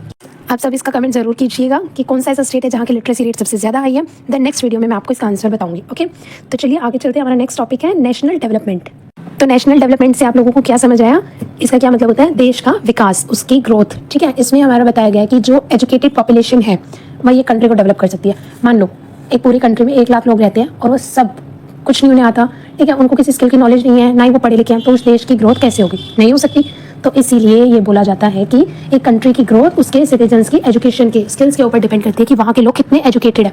जैसे कि जापान में बहुत ज़्यादा रिसोर्सेज नहीं है, नेचुरल रिसोर्सेज जो हैं वो बहुत ज़्यादा नहीं है, बट आज वर्ल्ड मोस्ट डेवलप्ड नेशन की अगर बात की जाए तो वहाँ पर जापान हमारा आई गेस सेकेंड नंबर पर है। मीन्स देश की जो ताकत होती है वो उसकी आर्मी या उसकी वहाँ की पॉपुलेशन कितनी ज़्यादा हाई है कितनी ज़्यादा लो है इस पर डिपेंड नहीं करती, बल्कि वहाँ के लोग कितने एजुकेटेड हैं, वहाँ के लोग कितने ज़्यादा स्किल्ड हैं, इस बात पर निर्भर करती है। ये था हमारा importance of education. Next topic है हमारा step taken by the government to spread education, कि गवर्नमेंट के द्वारा क्या क्या स्टेप्स लिए गए हैं एजुकेशन को बढ़ाने के लिए, लोगों को एजुकेट करने के लिए। आइए देखते हैं। हम सबको पता है कि विदाउट एजुकेशन के ना ही कोई पर्सन आगे बढ़ सकता है और ना ही हमारा देश आगे बढ़ सकता है। दैट्स वाई गवर्नमेंट ने हमारे बहुत सारे स्टेप्स लिए हैं, बहुत सारी पॉलिसीज चलाई हैं ताकि हर बच्चा पढ़ लिख सके और हमारे देश की इकोनॉमी को बढ़ाने में हेल्प कर सके। आइए देखते हैं क्या क्या स्टेप्स गवर्नमेंट के द्वारा लिए गए हैं। सबसे फर्स्ट है हमारा RTE act, right to education act, 2009 में आया था ये हमारा। इसका क्या मतलब है कि अब जो एजुकेशन है वो सिर्फ हमारी नीड नहीं है, ज़रूरत नहीं है, बल्कि हमारा राइट भी है। हर बच्चे को पढ़ना, उसको अच्छी शिक्षा मिलना, ये उसका मौलिक फंडामेंटल राइट है। गवर्नमेंट ने जो ये पॉलिसी चलाई है इसके अकॉर्डिंग 6 to 14 ईयर्स के सभी बच्चों के लिए, चाहे वो किसी भी जेंडर, कोई जेंडर हो उसका, मेल फीमेल, किसी भी रिलीजन से हो, किसी भी कास्ट से हो, विदाउट एनी डिस्क्रिमिनेशन उस बच्चे को फ्री एजुकेशन दी जाएगी गवर्नमेंट स्कूल्स में। इवन प्राइवेट स्कूल्स में भी 25% सीट्स जो हैं वो पुअर, जो गरीब परिवारों के बच्चे होते हैं उनके लिए रिजर्व की जाती है कि हाँ आप यहाँ पढ़ सकते हैं। नेक्स्ट है हमारा सर्व शिक्षा अभियान, SSA, 2001 में चलाई गई थी। इसका मेन एम क्या था कि सबको शिक्षा, मतलब education for all and better education, अच्छी शिक्षा। इसके तहत बहुत सारे स्कूल्स बनाए गए, टीचर्स को ट्रेनिंग दी गई और बच्चों को बुक्स वगैरह और यूनिफॉर्म जो है वो फ्री डिस्ट्रीब्यूट की गई। नेक्स्ट है हमारा मिड डे मील स्कीम, 1995 में आई थी। नाम से ही है मिड डे, मीन्स दिन के बीच में मील, खाना डिस्ट्रीब्यूट किया जाएगा। बहुत सारे गरीब परिवार ऐसे हैं, गरीब बच्चे ऐसे हैं जो खाने की वजह से, भूख की वजह से स्कूल नहीं जा पाते, तो गवर्नमेंट ने इसका सोल्यूशन करते हुए एक स्कीम निकाली, मिड डे मील स्कीम। इस स्कीम के तहत जो स्कूल में बच्चे पढ़ाई कर रहे हैं उनको पढ़ाई के साथ साथ दोपहर का खाना भी मिलेगा। इससे बच्चों की हेल्थ भी अच्छी होगी, क्योंकि उनको बेटर खाना मिलेगा, अच्छा खाना मिलेगा तो उनकी हेल्थ भी अच्छी होगी और स्कूल में अटेंडेंस भी बढ़ जाती थी कि भाई खाना मिलेगा तो स्कूल जरूर जाना है, तो वहाँ पे खाना भी मिल जाएगा आपको, है ना। नेक्स्ट है बेटी बचाओ बेटी पढ़ाओ, 2015 में पानीपत हरियाणा से इसे लॉन्च किया गया था। इसका मेन फोकस है जो गर्ल्स हैं इनकी पढ़ाई पर बल दिया गया, मीन्स फोर्सफुली लोगों को अवेयर किया गया है कि हाँ भाई आपको लड़कियों को पढ़ाना चाहिए, उनको करियर में आगे बढ़ने देना चाहिए। और गवर्नमेंट की तरफ से जो गर्ल चाइल्ड है उनके लिए, उनकी पढ़ाई के लिए स्कॉलरशिप की अनाउंसमेंट भी की गई थी। नेक्स्ट है हमारा डिजिटल इंडिया, ये भी 2015 में लॉन्च किया गया था। डिजिटल इंडिया मीन्स अब आपकी जो एजुकेशन है वो सिर्फ बुक तक ही नहीं रह गई, अब आप डिजिटली भी कोई भी टॉपिक, कोई भी सम क्वेश्चन वगैरह आप इजीली ऑनलाइन, आपको सारा मटेरियल अवेलेबल है। आप सबको पता है कि आजकल जो पढ़ाई है वो सिर्फ बुक्स में नहीं है, आप फोन की हेल्प से कोई भी टॉपिक किसी भी टाइम कभी भी पढ़ सकते हो, उसको देख सकते हो वीडियोग्राफी के माध्यम से भी, और आप उसके नोट्स भी देख सकते हो एज PDF वगैरह में भी, ठीक है। इसका मेन पर्पस था कि कोई भी पढ़ाई से वंचित ना रह सके और हर गांव तक पढ़ाई का इस इंपॉर्टेंस, एजुकेशन क्यों ज़रूरी है, क्यों नहीं, ये सारे जो बेनिफिट्स हैं एजुकेशन के वो सब जगह पहुंच सके। और इसके लिए गवर्नमेंट की तरफ से ई-लर्निंग, ऑनलाइन क्लासेस जैसे और डिजिटल लाइब्रेरी जैसे फैकल्टी भी प्रोवाइड की गई। ये थी कुछ इंपॉर्टेंट हमारी स्कीम्स या पॉलिसीज जो गवर्नमेंट की तरफ सेक्शंस लिए गए ताकि एजुकेशन का महत्व क्या है, उसकी इंपॉर्टेंस क्या है, इसके बारे में हर कोई जान सके, हर किसी को समझ आ सके कि एजुकेशन क्यों जरूरी है और क्यों नहीं। आ गया समझ? आगे देखो नेक्स्ट लिटरेसी रेट। चलिए शुरू करते हैं। क्या होता है literacy rate? Literacy rate means एक कंट्री में कितने लोग हमारे पढ़ सकते हैं, लिख सकते हैं, मीन्स जो लोग अपना नाम लिख सकते हैं और लिखा हुआ जो है उसे पढ़ सकते हैं, न्यूज़पेपर को पढ़ सकते हैं, या फिर एक छोटा सा लेटर अगर किसी को उन्हें बाय पोस्ट भेजना है तो वो लेटर वो खुद लिख सके, वो कहलाते हैं हमारे लिटरेट पीपल्स। अब सवाल ये है कि लिटरेसी इतनी इंपॉर्टेंट क्यों है? जैसा कि आप सब जानते हैं कि जब लोग एजुकेटेड होते हैं तो उनके पास अच्छी जॉब अपॉर्चुनिटीज़ होती हैं। हम इंपॉर्टेंस ऑफ एजुकेशन में ये चीज़ें कवर कर चुके हैं। एजुकेटेड पीपल हमारी डेमोक्रेसी को भी स्ट्रॉन्ग बनाने में हेल्प करते हैं, तो वही सब एजुकेशन से लोग अपने राइट्स, ड्यूटीज़ को समझ पाते हैं, ठीक है। लिटरेट पीपल्स होते हैं, जो पढ़े लिखे लोग होते हैं, वो अपने सोशल प्रॉब्लम्स हैं जैसे कि चाइल्ड मैरिज हो गया, डॉगरी सिस्टम हो गया, डिस्क्रिमिनेशन हो गया, इन सब चीज़ों को कम करते हैं। एंड सबसे बड़ी बात जो लिटरेसी होती है वो डायरेक्ट कंट्री की ग्रोथ और डेवलपमेंट को बूस्ट करती है, मीन्स डायरेक्टली उसमें बहुत बड़ा रोल प्ले करती है, क्योंकि हम सब जानते हैं कि जितने सिटीजन्स एजुकेटेड होंगे एक कंट्री में उतनी ही उस कंट्री की डेवलपमेंट स्ट्रॉन्ग होगी, ठीक है। इंडिया की बात की जाए तो लास्ट सेंसस हमारा 2011 में हुआ था, तो उसके अकॉर्डिंग हमारा लिटरेसी रेट था अराउंड 74%, जिसमें कि मेल का था 82% एंड फीमेल का था 65%। और हाईएस्ट लिटरेसी रेट में जो स्टेट टॉप नंबर पे था वो था केरला विच इज़ 94%, और सबसे लोवेस्ट लिटरेसी रेट था बिहार का विच इज़ 61%। सिंपल वर्ड्स में मैं आपको बताती हूँ, जितना ज़्यादा लिटरेसी रेट हाई होगा उस कंट्री की डेवलपमेंट, उस कंट्री की ग्रोथ उतनी ही ज़्यादा हाई होगी। हमने कल जापान के एग्जांपल से पढ़ा था कि वहाँ पर बेशक ही नेचुरल रिसोर्सेज नहीं है, बट वहाँ पर लोग एजुकेटेड हैं, जिस वजह से जापान हमारा वर्ल्ड स्ट्रॉन्गेस्ट इकोनॉमी में इंक्लूड है। नेक्स्ट टॉपिक है sector of Indian economy. Indian economy means हमारे देश की वो पूरा सिस्टम जिसमें लोग हमारी खेती करते हैं, फैक्ट्रीज में काम करते हैं और अपनी सर्विस देते हैं, जैसे कि doctor, teacher, corporate employ, banking sector, transport, इन सभी चीज़ों को मिलाकर हमारी बनती है इंडियन इकोनॉमी। इंडियन इकोनॉमी की हमारे हमारे 3 सेक्टर हैं, which is primary sector, secondary sector and tertiary sector. हमारा सबसे फर्स्ट है प्राइमरी सेक्टर, जिसे हम एग्रीकल्चरल सेक्टर भी कहते हैं। प्राइमरी सेक्टर में हमारी वो सारी चीजें इंक्लूड होती हैं जो डायरेक्टली नेचर से जुड़ी हुई होती हैं, जैसे कि खेती करना, मछली पकड़ना, पेड़ों को काटना या फिर पशुपालन, पशुओं को पालना। हमारे देश में बहुत सी पॉपुलेशन आज भी ऐसी है जो इसी फील्ड में जुड़ी हुई है। मींस बहुत सारी पॉपुलेशन हमारी है जो आज भी एग्रीकल्चर फील्ड में अपना योगदान दे रही है। बट एक प्रॉब्लम है क्या कि इनकम जो होती है हमारी एग्रीकल्चरल सेक्टर में वो पर पर्सन बहुत ही कम होती है। नेक्स्ट है हमारा सेकेंडरी सेक्टर, जिसे हम इंडस्ट्रियल या फिर मैन्युफैक्चरिंग सेक्टर भी कहते हैं। इसमें क्या बताया गया, आइए देखिए। इसमें हमारा जो प्राइमरी सेक्टर से हमें मिला हुआ सामान है उसे रॉ मटेरियल बनाकर नए नए प्रोडक्ट्स बनाए जाते हैं, जैसे कि कॉटन का जो पेड़ होता है उससे कॉटन निकाल के उसके बाद उसका फैब्रिक बनाना, या फिर शुगर केन होते हैं जो गन्ना होता है उससे चीनी बनाने का प्रोसेस, आयरन से स्टील बनाने का प्रोसेस, या फिर दूध से बटर और चीज बनाने का प्रोसेस। सेकेंडरी सेक्टर जो है ये हमारी इकोनॉमी में वैल्यू ऐड करता है और जो डिफरेंट इंडस्ट्रीज होती है इनको भी ग्रो करने में हेल्प करता है। लास्ट है हमारा टर्शरी सेक्टर यानी कि सर्विस सेक्टर। इस सेक्टर में जो सामान है वो बनाया नहीं जाता बल्कि सर्विसेज प्रोवाइड की जाती है जो प्राइमरी और सेकेंडरी दोनों को सपोर्ट देती है, जैसे कि transport, banking, insurance, education and hospital etcetera. आज के टाइम में जो हमारा टर्शरी सेक्टर है वो इंडिया का सबसे फास्ट ग्रोइंग सेक्टर है। फास्ट ग्रोइंग सेक्टर मींस सबसे फास्ट तरीके से जो ग्रो कर रहा है दैट इज टर्शरी सेक्टर, और जीडीपी का सबसे बड़ा हिस्सा भी हमें यहीं से मिलता है। वन लाइन में अगर समझे तो जो प्राइमरी सेक्टर होता है दैट इज नेचुरल रिसोर्सेज से सामान बनाना, सेकेंडरी सेक्टर में उसी सामान को फैक्ट्री में गुड्स में चेंज करना, गुड्स में बदलना, and last one is tertiary sector which is goods, जो सामान हमने रेडी किया है वो, और जो प्रोड्यूसर्स हैं उनको खरीदने वाले हैं उन सभी को सर्विसेज देना। कंक्लूजन में क्या दिया गया आइए देखते हैं। जो हमारी इंडियन इकोनॉमी है वो इन तीनों सेक्टर्स पर ही डिपेंड करती है। पहले के टाइम में ज्यादा इंपॉर्टेंस प्राइमरी सेक्टर को थी, बट आज के टाइम में टर्शरी सेक्टर हमारा सबसे बड़ा कंट्रीब्यूटर मींस सहयोगी बन चुका है, और बैलेंस्ड ग्रोथ के लिए इन तीनों सेक्टर्स का डेवलपमेंट होना बहुत जरूरी है।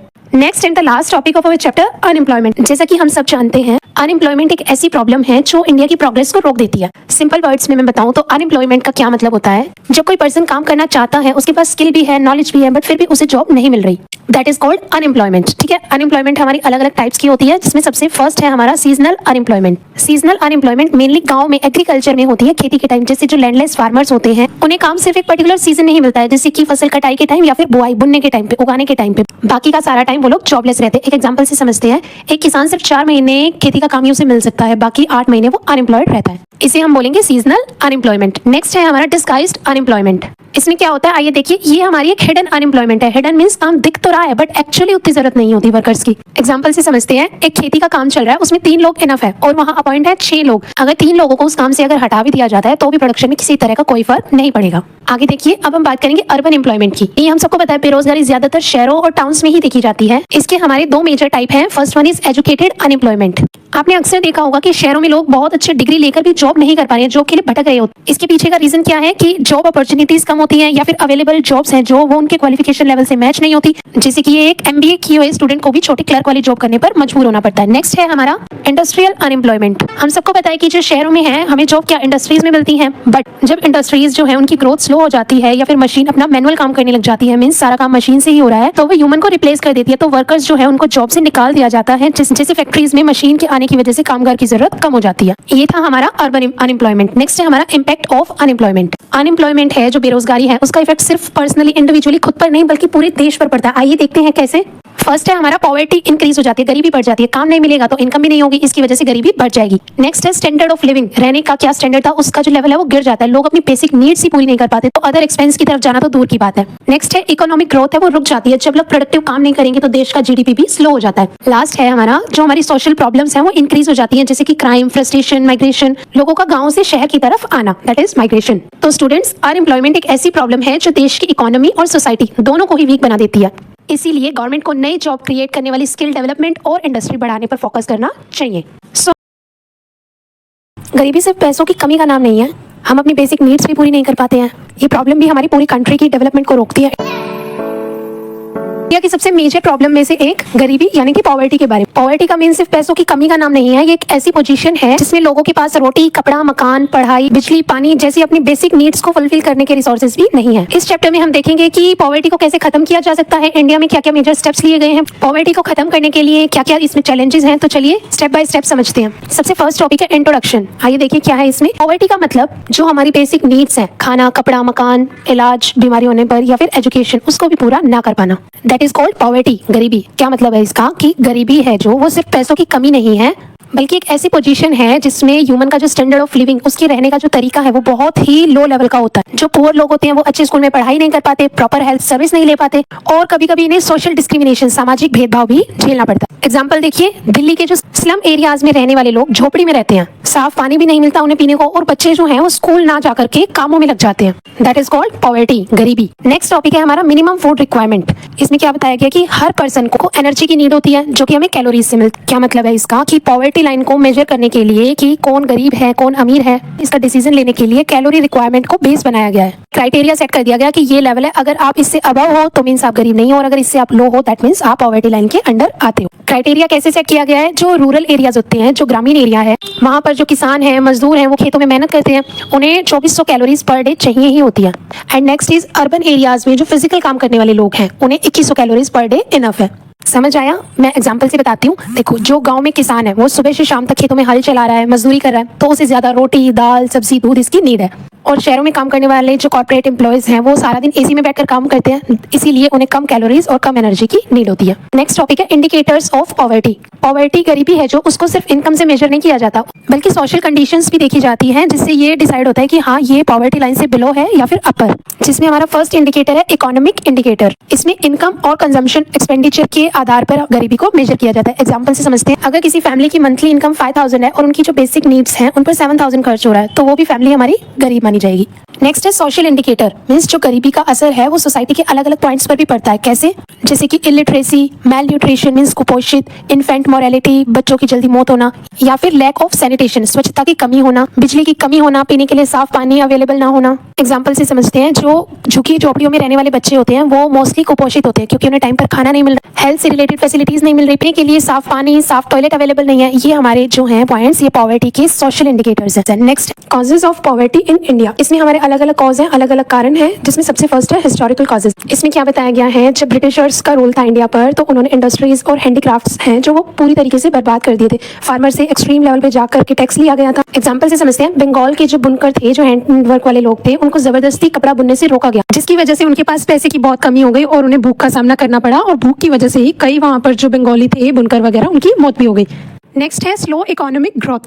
एज वी नो, इंडिपेंडेंस के बाद जो ग्रोथ थी हमारी कंट्री की वो बहुत ही स्लो रही थी और हमारी पॉपुलेशन बहुत तेजी से बढ़ रही थी। इनकम और पॉपुलेशन का जो बैलेंस था ना मैच हो ही नहीं पाया, इस वजह से काफी सारे प्रॉब्लम्स को फेस करना पड़ा था लोगों को। नेक्स्ट है पॉपुलेशन एक्सप्लॉयजन। इसमें बताया गया है कि पॉपुलेशन बहुत तेजी से बढ़ी हमारी इंडिपेंडेंस के बाद, जिसकी वजह से रिसोर्सेज पर भी प्रेशर पड़ा, जमीनें छोटी होती गई। जमीनें छोटी होने से क्या मतलब है, एक एग्जांपल से समझो, पहले 100 गज जमीन थी, उसमें रहते थे 20 लोग, ठीक है, और 1 साल या 2 साल बाद उसी 100 गज जमीन पर रहने लगे 5000 लोग। तो पर पर्सन के अकॉर्डिंग कुछ रह नहीं गया ना कि किसके हिस्से में कितनी जमीन है। मीन्स बिल्कुल ऐसे है कि एक पैर रखा और आपका हिस्सा खत्म। और जो एक्स्ट्रा पॉपुलेशन थी उनके लिए schools, hospital, houses, job create करना भी बहुत मुश्किल हो रहा था। लोग ज्यादा हो रहे थे, मीन्स पॉपुलेशन बढ़ रही थी और इनकम जो पर पर्सन थी वो कम होती जा रही थी, जो कि हमारा एक मेन कॉज है पॉवर्टी इंक्रीज होने का। नेक्स्ट पॉइंट है हमारा अनएम्प्लॉयमेंट एंड अंडर एम्प्लॉयमेंट। इसमें क्या बताया गया है कि इंडिया में जो पॉपुलेशन है, हमारी जो लोग हैं, उनको रेगुलर और स्टेबल जॉब्स नहीं मिलती। जैसे कि एग्रीकल्चरल सेक्टर है, उसमें सिर्फ 4 महीने का ही काम होता है, बाकी 8 महीने वेस्ट है, 8 महीने आप बेरोजगार रहते हो, है ना। मैंने बताया था ना आपको, प्राइमरी सेक्टर में, जिसको हम एग्रीकल्चरल सेक्टर भी बोलते हैं, उसमें आपको काम कब मिला, या तो फसल बुआई के टाइम पर या फिर फसल कटाई के टाइम पर। बीच का जो टाइम है जब फसल ग्रो कर रही होती है तब तक आप वेस्ट है, कुछ काम ही नहीं है आप लोगों के पास। आगे क्या बताया गया कि बहुत सारे जो लोग हैं वो अंडर एम्प्लॉयड है, मीन्स उनकी जो क्वालिफिकेशन है उसके अकॉर्डिंग उन्हें काम मिल ही नहीं रहा। एक एग्जांपल से समझो, आपने एक स्टूडेंट है, उसने एमबीए की हुई है, अब उसकी क्वालिफिकेशन के अकॉर्डिंग तो उसको फाइनेंस में या फिर बैंकिंग सेक्टर बहुत अच्छी जॉब मिलनी चाहिए ना, बट कुछ है ही नहीं, जॉब अपॉर्चुनिटी ही नहीं है। इस वजह से उसको काम क्या करना पड़ा, एक छोटे मोटे क्लर्क का काम करना पड़ रहा है। नेक्स्ट है हमारा सोशल फैक्टर। ये भी हमारा गरीबी का एक इंपॉर्टेंट सोर्स ही लगा लो, क्योंकि बहुत सारे गांव ऐसे हैं जहां पर दलितों को अलग अलग रिसोर्सेज हैं वो यूज करने से रोका जाता है। कैसे मतलब, बहुत सारी जगह ऐसी हैं जहां पर आज भी कास्ट को लेके उसके वो अनपढ़ है या फिर पढ़ा लिखा, इस चीज को लेके जेंडर कोई मेल है या फीमेल है, और भी बहुत सारी चीजें हैं जिस वजह से उनके साथ डिस्क्रिमिनेशन, भेदभाव किया जाता है बहुत सारी जगहों पर। ये भी हमारी पॉवर्टी का एक बहुत बड़ा रीजन है। नेक्स्ट पॉइंट हमें क्या दिया गया, inequality in income and assets. ठीक है, इसमें क्या बताया गया है, इंडिया में जो वेल्थ और जो लैंड है वो लोगों के पास लिमिटेड ही है, मतलब कुछ कुछ लोगों के पास ही है, जिस वजह से क्या हो रहा है कि रिच पर्सन है वो और रिच होते जा रहे हैं क्योंकि उनके पास कैपिटल है, लैंड है, इंडस्ट्रीज वगैरह है जहां पर वो अपनी फसल भी उगा सकते हैं, इंडस्ट्रीज में काम भी कर सकते हैं और उनके पास इन्वेस्टमेंट के लिए कैपिटल भी है। वो लाइन आपने सुनी होगी ना कि पैसे से पैसा बढ़ता है, उनके पास पैसा है इसीलिए वो और अर्न कर पा रहे हैं, तो इसीलिए रिच जो पर्सन है वो और रिच होते जा रहे हैं और जो पुअर पर्सन है वो और भी ज्यादा पुअर होते जा रहे हैं। क्यों? क्योंकि उनके पास जो प्रोडक्टिव रिसोर्स हैं जो उनके यूजफुल हो सके वो ऐसे रिसोर्स उनके पास नहीं है। लास्ट है हमारा lack of capital and infrastructure. As we know industries और जो डेवलपमेंट के लिए कैपिटल यानी कि मनी मशीन्स इनका होना बहुत जरूरी है। Infrastructure means road, electricity, hospital, schools ही बहुत जरूरी है ना। अगर आपका ट्रांसपोर्ट अच्छा नहीं है, आपके पास इलेक्ट्रिसिटी की फैसिलिटी नहीं है, तो आप इंडस्ट्रीज को डेवलप नहीं कर सकते, क्योंकि कोई भी चीज अगर आपको बनानी है तो उसके लिए आपको इलेक्ट्रिसिटी चाहिए हो। देखो आप जैसे ये फैशन एक्सपोर्ट्स हाउस होते हैं, इनमें थ्रेड बनाने के लिए जो मशीन्स यूज होती है या फिर फैब्रिक बनाने के लिए जो मशीन्स यूज होती है, उन मशीन्स को चलाने के लिए हमें इलेक्ट्रिसिटी की नीड होती है। और अगर मशीन्स नहीं चलेंगी तो हमारी फैक्ट्री की जो डेवलपमेंट है वो ऑटोमेटिकली स्लो हो जाएगी, है ना। आगे देखिए जो हेल्थ और एजुकेशन है उनका वीक सिस्टम होने की वजह से ह्यूमन रिसोर्सेज हैं जो वीक रह जाते हैं और जिस वजह से प्रोडक्टिविटी भी कम हो जाती है। क्या मतलब है इसका? अगर आपके पास अच्छी हेल्थ फैसिलिटीज नहीं होंगी तो आप प्रॉपर इलाज वगैरह नहीं हो पाएगा, इस वजह से वो लोग ना ही अच्छा काम कर पाएंगे ना ही अच्छी प्रोडक्टिविटी होगी। आइए देखिए नेक्स्ट टॉपिक है हमारा poverty line in India. Poverty line का क्या मतलब है? वो मिनिमम आय, इनकम या फिर खर्च, एक्सपेंडिचर का वो लेवल जो किसी पर्सन या फिर उसकी फैमिली की बेसिक नीड्स को फुलफिल करने के लिए रिक्वायरमेंट है। ठीक है, यानी इतना पैसा, इतनी कैपिटल तो होनी चाहिए कि वो अपना खाना, कपड़ा, मकान, दवाई जैसी जरूरी चीजें उसे मिल सके। अगर किसी के पास ये चीजें भी, बेसिक नीड्स पूरी करने के लिए भी अपने संसाधन नहीं है, रिसोर्सेज नहीं है, तो वो गरीब माना जाएगा। ओके, अब आप लोगों के माइंड में ये जरूर आया होगा कि ये पॉवर्टी लाइन है, इसको आकर डिसाइड कौन करता है कि कौन इसके अबव है या कौन इसके बिलो है ना? आया होगा, मैं बताती हूँ। प्लानिंग कमीशन, अब तो ये नीति आयोग हो गया है, बट प्लानिंग कमीशन ने इसे डिसाइड किया है कि पॉवर्टी लाइन कितने लेवल पे रखी जाएगी। ठीक है, डाटा कहाँ से आता है कि कौन इससे अबव है, कौन इससे नीचे? इसका डाटा हम लेते हैं NSSO यानी नेशनल सैंपल सर्वे ऑर्गेनाइजेशन, इनका सर्वे होता है, इसके बिहाफ पे डिसाइड किया जाता है कि कौन पॉवर्टी लाइन के अबव है या कौन उसके बिलो है। ये जो सर्वे है इसमें हमारे इनकम और हमारे एक्सपेंडिचर, इसका एक्सपेंडिचर होता है खर्च की, कितना हमने खर्च किया, उसका रिकॉर्ड रखा जाता है और फिर डिसाइड किया जाता है कि कितनी आय या फिर कितनी खर्च वाले लोगों को गरीब माना जाएगा या फिर किसको उनसे ऊपर माना जाएगा। ग्रामीण और अर्बन, शहरी क्षेत्र के लोगों के लिए अलग अलग क्राइटेरिया डिसाइड किया गया। कैलोरीज रिक्वायरमेंट, खाने की चीजों से जो हमें एनर्जी मिलती है वो भी डिसाइडेड है कि जैसे मैंने आपको बताया भी था 2400 कैलोरीज गाँव वालों के लिए और 2100 हमारे शहर वालों के लिए। शहरी जो अर्बन एरियाज में रहने वाले लोग हैं इनकी कम क्यों है? क्योंकि इनके पास फिजिकल एक्टिविटी वाले काम जो है वो बहुत कम होते हैं। जैसे गांव में तो किसान हल चला रहा है, खेती कर रहा है, गायों का दूध निकाल रहा है, ये सब, और शहर में कॉर्पोरेट एम्प्लॉयज जो है वो हमारा सारा दिन एसी में बैठकर अपना लैपटॉप पे काम कर रहे हैं। नेक्स्ट है हमारा मंथली एक्सपेंडिचर। ये आपकी बुक में एक तेंदुलकर मेथड दिया गया, इसी के अकॉर्डिंग डाटा उठाया है। जो रूरल हैं एरियाज के लोग, उनको 816 पर पर्सन पर मंथ इनकम उनके डिसाइड की गई कि इतना इनका खर्चा होता है, और अर्बन एरियाज में है 1000 पर person and per month. Difference क्यों है? क्योंकि गांव में जो एजुकेशन फैसिलिटीज होती है, हेल्थ फैसिलिटीज होती है, ट्रांसपोर्ट फैसिलिटीज होती है, इनके जो रेट्स हैं, price as compare to city के लो है, जबकि जो शहरी एरियाज हैं, सिटीज में है, इन सबका खर्चा ही ज्यादा होता है। प्राइवेट स्कूल्स हो गए, हॉस्पिटल्स हो गए, हाउस रेंट्स वगैरह हो गया, ट्रांसपोर्ट, इसीलिए अर्बन पॉवर्टी लाइन जो है वो थोड़ी ऊंची रखी गई है। ठीक है, फर्स्ट टॉपिक है वल्नरेबल ग्रुप्स। इसमें हमारे वो लोग इंक्लूड होते हैं जिनके पास ज्यादातर अच्छी अपॉर्चुनिटी, चाहे वो एजुकेशन की हो, जॉब की हो, इनकम की हो, अच्छी अपॉर्चुनिटी नहीं होती, जिस वजह से पॉवर्टी इन पर ज्यादा अपना असर डालती है।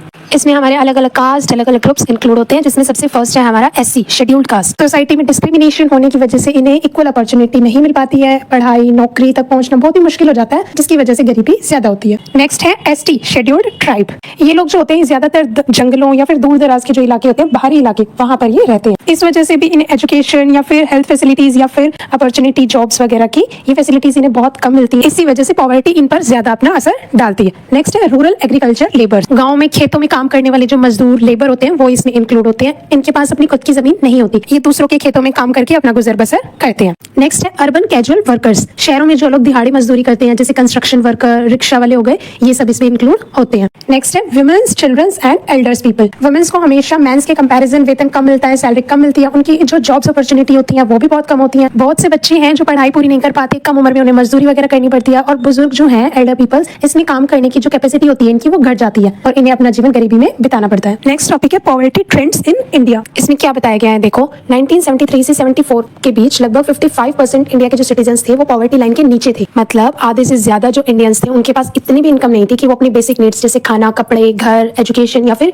हेल्थ फैसिलिटीज ठीक से ले सके। और 2011-12 में ये जो परसेंटेज था घट के लगभग 22% रह गया था, यानी कि अब हर 5 लोगों में से सिर्फ एक ही है जो गरीबी रेखा के नीचे। ये जो डिक्लाइन हुआ, ये हुआ क्यों? क्योंकि इकोनॉमिक ग्रोथ हुई, मतलब देश की जो अर्थव्यवस्था थी, इकोनॉमी थी, वो तेजी से बढ़ी और जॉब्स और इनकम की नई नई अपॉर्चुनिटीज भी खुली। गवर्नमेंट ने जो पुअर पीपल है इनके लिए अलग अलग पॉलिसीज वगैरह स्टार्ट की थी। सोशल डेवलपमेंट भी हुआ, जो एजुकेशन और हेल्थ फैसिलिटीज थी इनमें बहुत सुधार हुआ, जिससे जो लोगों का स्टैंडर्ड ऑफ लिविंग, रहने का तरीका था, उसका स्टैंडर्ड अप हो गया। बट एक प्रॉब्लम अब भी है, गाँव की जो गरीबी है वो शहरों की गरीबी से अब भी ज्यादा ही है। गाँव में अभी भी मजदूरी कम है, जॉब्स की अपॉर्चुनिटी है वो भी काफी कम है, और हेल्थ फैसिलिटीज भी उतनी अच्छी नहीं है। नेक्स्ट टॉपिक है हमारा इंटर स्टेट डिस्पैरिटी। इसमें क्या बताया गया है? सबसे फर्स्ट तो इंडिया के सभी स्टेट्स की जो पॉवर्टी लेवल है वो एक जैसा नहीं है। कुछ स्टेट ऐसे हैं जो गरीबी को कम करने के लिए बहुत कुछ कर रहे हैं, अलग अलग पॉलिसीज वगैरह चला रहे हैं, और कुछ अभी भी गरीब है।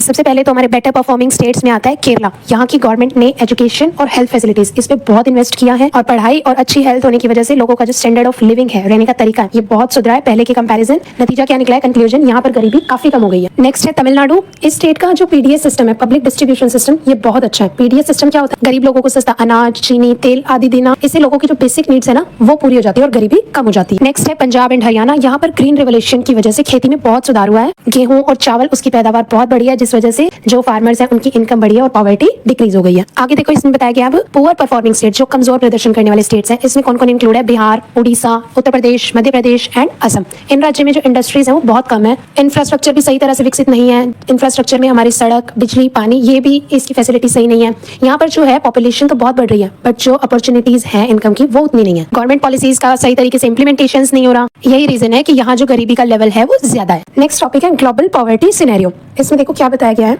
According to World Bank, poor वो लोग हैं जो कि $1.90 पर डे पीपीपी यानी कि परचेजिंग पावर पैरिटी से कम पर जीते हैं। मतलब अगर किसी पर्सन की डेली इनकम $1.90 से कम है तो उसे गरीब माना जाएगा। अभी मैंने एक टर्म यूज की पीपीपी, इसका क्या मतलब है मैं बताती हूँ। दुनिया के अलग अलग देशों की खरीदने की कैपेसिटी, कि वो कितना सामान खरीद सकते हैं, उस कैपेसिटी को एक जैसा बनाकर कंपेयर करना, ताकि सब देशों का जो पॉवर्टी लेवल है वो एक कॉमन स्केल पर मेजर किया जा सके, कि जिससे हम ये बता सके कि ये कंट्री अमीर है या फिर ये country below the poverty line है। सबसे ज्यादा पॉवर्टी कहाँ है, साउथ एशिया में, यानी इंडिया, पाकिस्तान, बांग्लादेश, नेपाल एक्सेट्रा, और सब सहारन अफ्रीका में, यानी इथियोपिया, नाइजीरिया एक्सेट्रा। इन दोनों रीजन्स में पॉवर्टी सबसे ज्यादा है। क्यों? क्योंकि यहाँ पॉपुलेशन ग्रोथ बहुत तेजी से हो रही है और रोजगार के अवसर भी बहुत कम है। हेल्थ और एजुकेशन की जो फैसिलिटीज हैं वो उतनी अच्छी नहीं है। मेनली जो पॉपुलेशन है वो एग्रीकल्चर पर ज्यादा डिपेंड है। आगे देखो इसमें क्या दिया हुआ है, चाइना हमारा एक बेस्ट एग्जांपल है किस चीज का, सक्सेसफुल पॉवर्टी रिडक्शन का। पॉवर्टी रिडक्शन से क्या मतलब है, देखो चाइना ने पिछले कुछ दशकों में, डिकेड्स में बहुत तेजी से इकोनॉमिक ग्रोथ और इंडस्ट्रियलाइजेशन के थ्रू अपनी पॉवर्टी, गरीबी बहुत कम की है। वहां पर बहुत सारे एग्रीकल्चर रिफॉर्म्स हुए,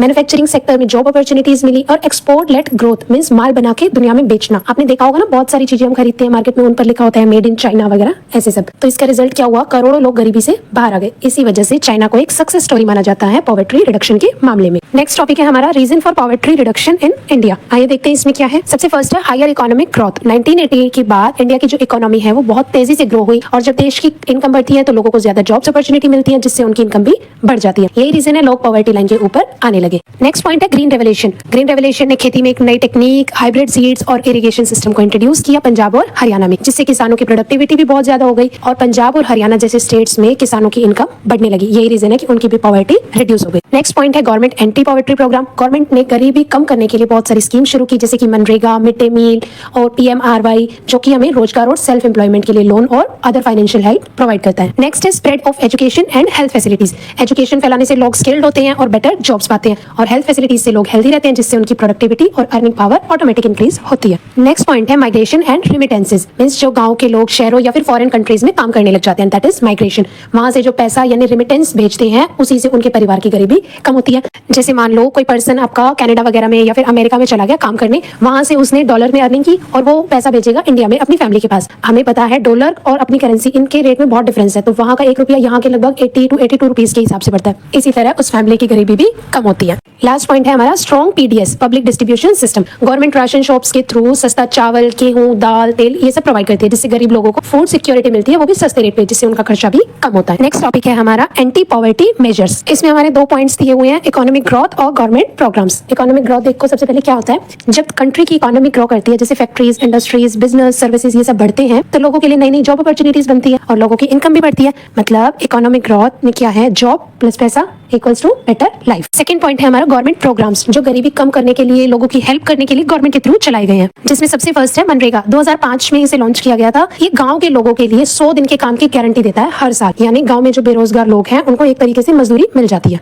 नेक्स्ट है प्राइम मिनिस्टर रोजगार योजना। इसमें जो एजुकेटेड यूथ हैं, पढ़े लिखे लोग हैं, उनके लिए छोटा सा बिजनेस स्टार्ट करने का चांस देता है, यानी बेरोजगार नौजवान है वो अपना बिजनेस स्टार्ट कर सकते हैं, जिसके लिए फाइनेंशियल हेल्प गवर्नमेंट की तरफ से दी जाएगी। नेक्स्ट है स्वर्ण जयंती ग्राम स्वरोजगार योजना। इसमें सेल्फ हेल्प ग्रुप बनाए जाते हैं, जिसमें विमेंस मिलकर छोटी छोटी सेविंग्स और बिजनेस कर सकते हैं। नेक्स्ट है मिड डे मील स्कीम। इसमें जो गवर्नमेंट स्कूल्स में बच्चे पढ़ते हैं उनको फ्री में लंच खाना दिया जाता है, जिससे बच्चे स्कूल रेगुलर आने लगते हैं और उनकी न्यूट्रिशन भी इंप्रूव हो जाती है। लास्ट टॉपिक है हमारा चैलेंजेस। इसमें सबसे फर्स्ट पॉइंट है many people live just above the poverty line. इसका क्या मतलब है? बहुत सारे लोग गरीबी रेखा जो पॉवर्टी लाइन होती है उसके जस्ट ऊपर रहते हैं। थोड़ी सी कोई प्रॉब्लम आई वो दोबारा से पॉवर्टी लाइन के अंडर आ जाते हैं। नेक्स्ट पॉइंट है regional and inter state inequality. जैसे भारत के जो अलग अलग स्टेट्स हैं, शहर हैं, उनमें इक्वल डेवलपमेंट नहीं हो रहा है। कुछ स्टेट जैसे कि केरला, तमिलनाडु, इनमें हेल्थ और एजुकेशन फैसिलिटी बहुत अच्छी है, बट कुछ स्टेट जैसे कि ओडिशा, झारखंड, यूपी, बिहार, यहाँ पे डेवलपमेंट बहुत ही कम है। थर्ड पॉइंट है need for better health care, education and skill training. अगर हमें गरीबी को कम करना है तो लोगों को अच्छी हेल्थ फैसिलिटीज मिलनी चाहिए, अच्छी एजुकेशन क्वालिटी और अच्छी स्किल ट्रेनिंग भी दी जानी चाहिए, ताकि वो नए नए काम सीखकर अपनी इनकम के नए नए रास्ते बना सके। लास्ट पॉइंट है growing inequality between rich and poor. इसका क्या मतलब है? आज के टाइम में अमीर और गरीब के बीच का जो गैप है वो बहुत बढ़ रहा है। अमीर और अमीर होता जा रहा है, गरीब और गरीब होता जा रहा है। ये जो इनइक्वालिटी है सोसाइटी में इम्बैलेंस क्रिएट करती है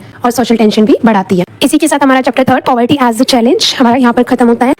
आज हम बात करेंगे नेक्स्ट टॉपिक, नेक्स्ट चैप्टर के बारे में, which is food security in India. Food security का क्या मतलब होता है कि हर पर्सन को खाना मिल सके सही टाइम पर, सही पोर्शन के साथ और बिल्कुल रीजनेबल प्राइसेस में। इसी को हम बोलते हैं फूड सिक्योरिटी। तो चलिए शुरू करते हैं हमारा आज का चैप्टर, जिसका फर्स्ट टॉपिक है what is food security. Food security का क्या मतलब होता है कि कोई भी इंसान भूखा ना सो पाए। हर एक पर्सन, चाहे वो अमीर है चाहे वो गरीब है, उसको इतना खाना तो मिलना ही चाहिए कि उसकी सेहत सही रहे, उसकी हेल्थ अच्छी रहे, जो उसकी हेल्थ के लिए जरूरी हो, उसके ठीक रहने के लिए जितना खाना सफिशिएंट हो उतना खाना उसको मिलना चाहिए। That is called food security. Food security के हमारे 3 मेन पार्ट्स या फिर डायमेंशन बोल सकते हैं, हमें बताए गए हैं, जिसमें सबसे फर्स्ट है अवेलेबिलिटी ऑफ फूड। इसका क्या मतलब होता है कि कंट्री में या तो खाना उगाया जाए, उत्पादित किया जाए, या फिर इंपोर्ट करके लाया जाए, ताकि हर पर्सन को फिजिकली खाना अवेलेबल हो सके। नेक्स्ट पॉइंट है एक्सेसिबिलिटी ऑफ फूड, मींस जो भी खाना उगाया गया है, उत्पादित हुआ है, वो हर पर्सन तक पहुंच सके टाइम रहते, चाहे वो शहर हो या फिर चाहे गाँव हो, हर पर्सन को खाना पहुंचाया जाए। लास्ट पॉइंट है अफोर्डेबिलिटी ऑफ फूड। इसका क्या मतलब है? खाने का जो प्राइस है वो नॉर्मल होनी चाहिए, मींस कम होनी चाहिए कि गरीब से गरीब आदमी भी है वो उस खाने को इजीली खरीद सके। नेक्स्ट टॉपिक है हमारा why food security important in India. वैसे तो हम सबको पता ही है कि फूड सिक्योरिटी बहुत जरूरी है,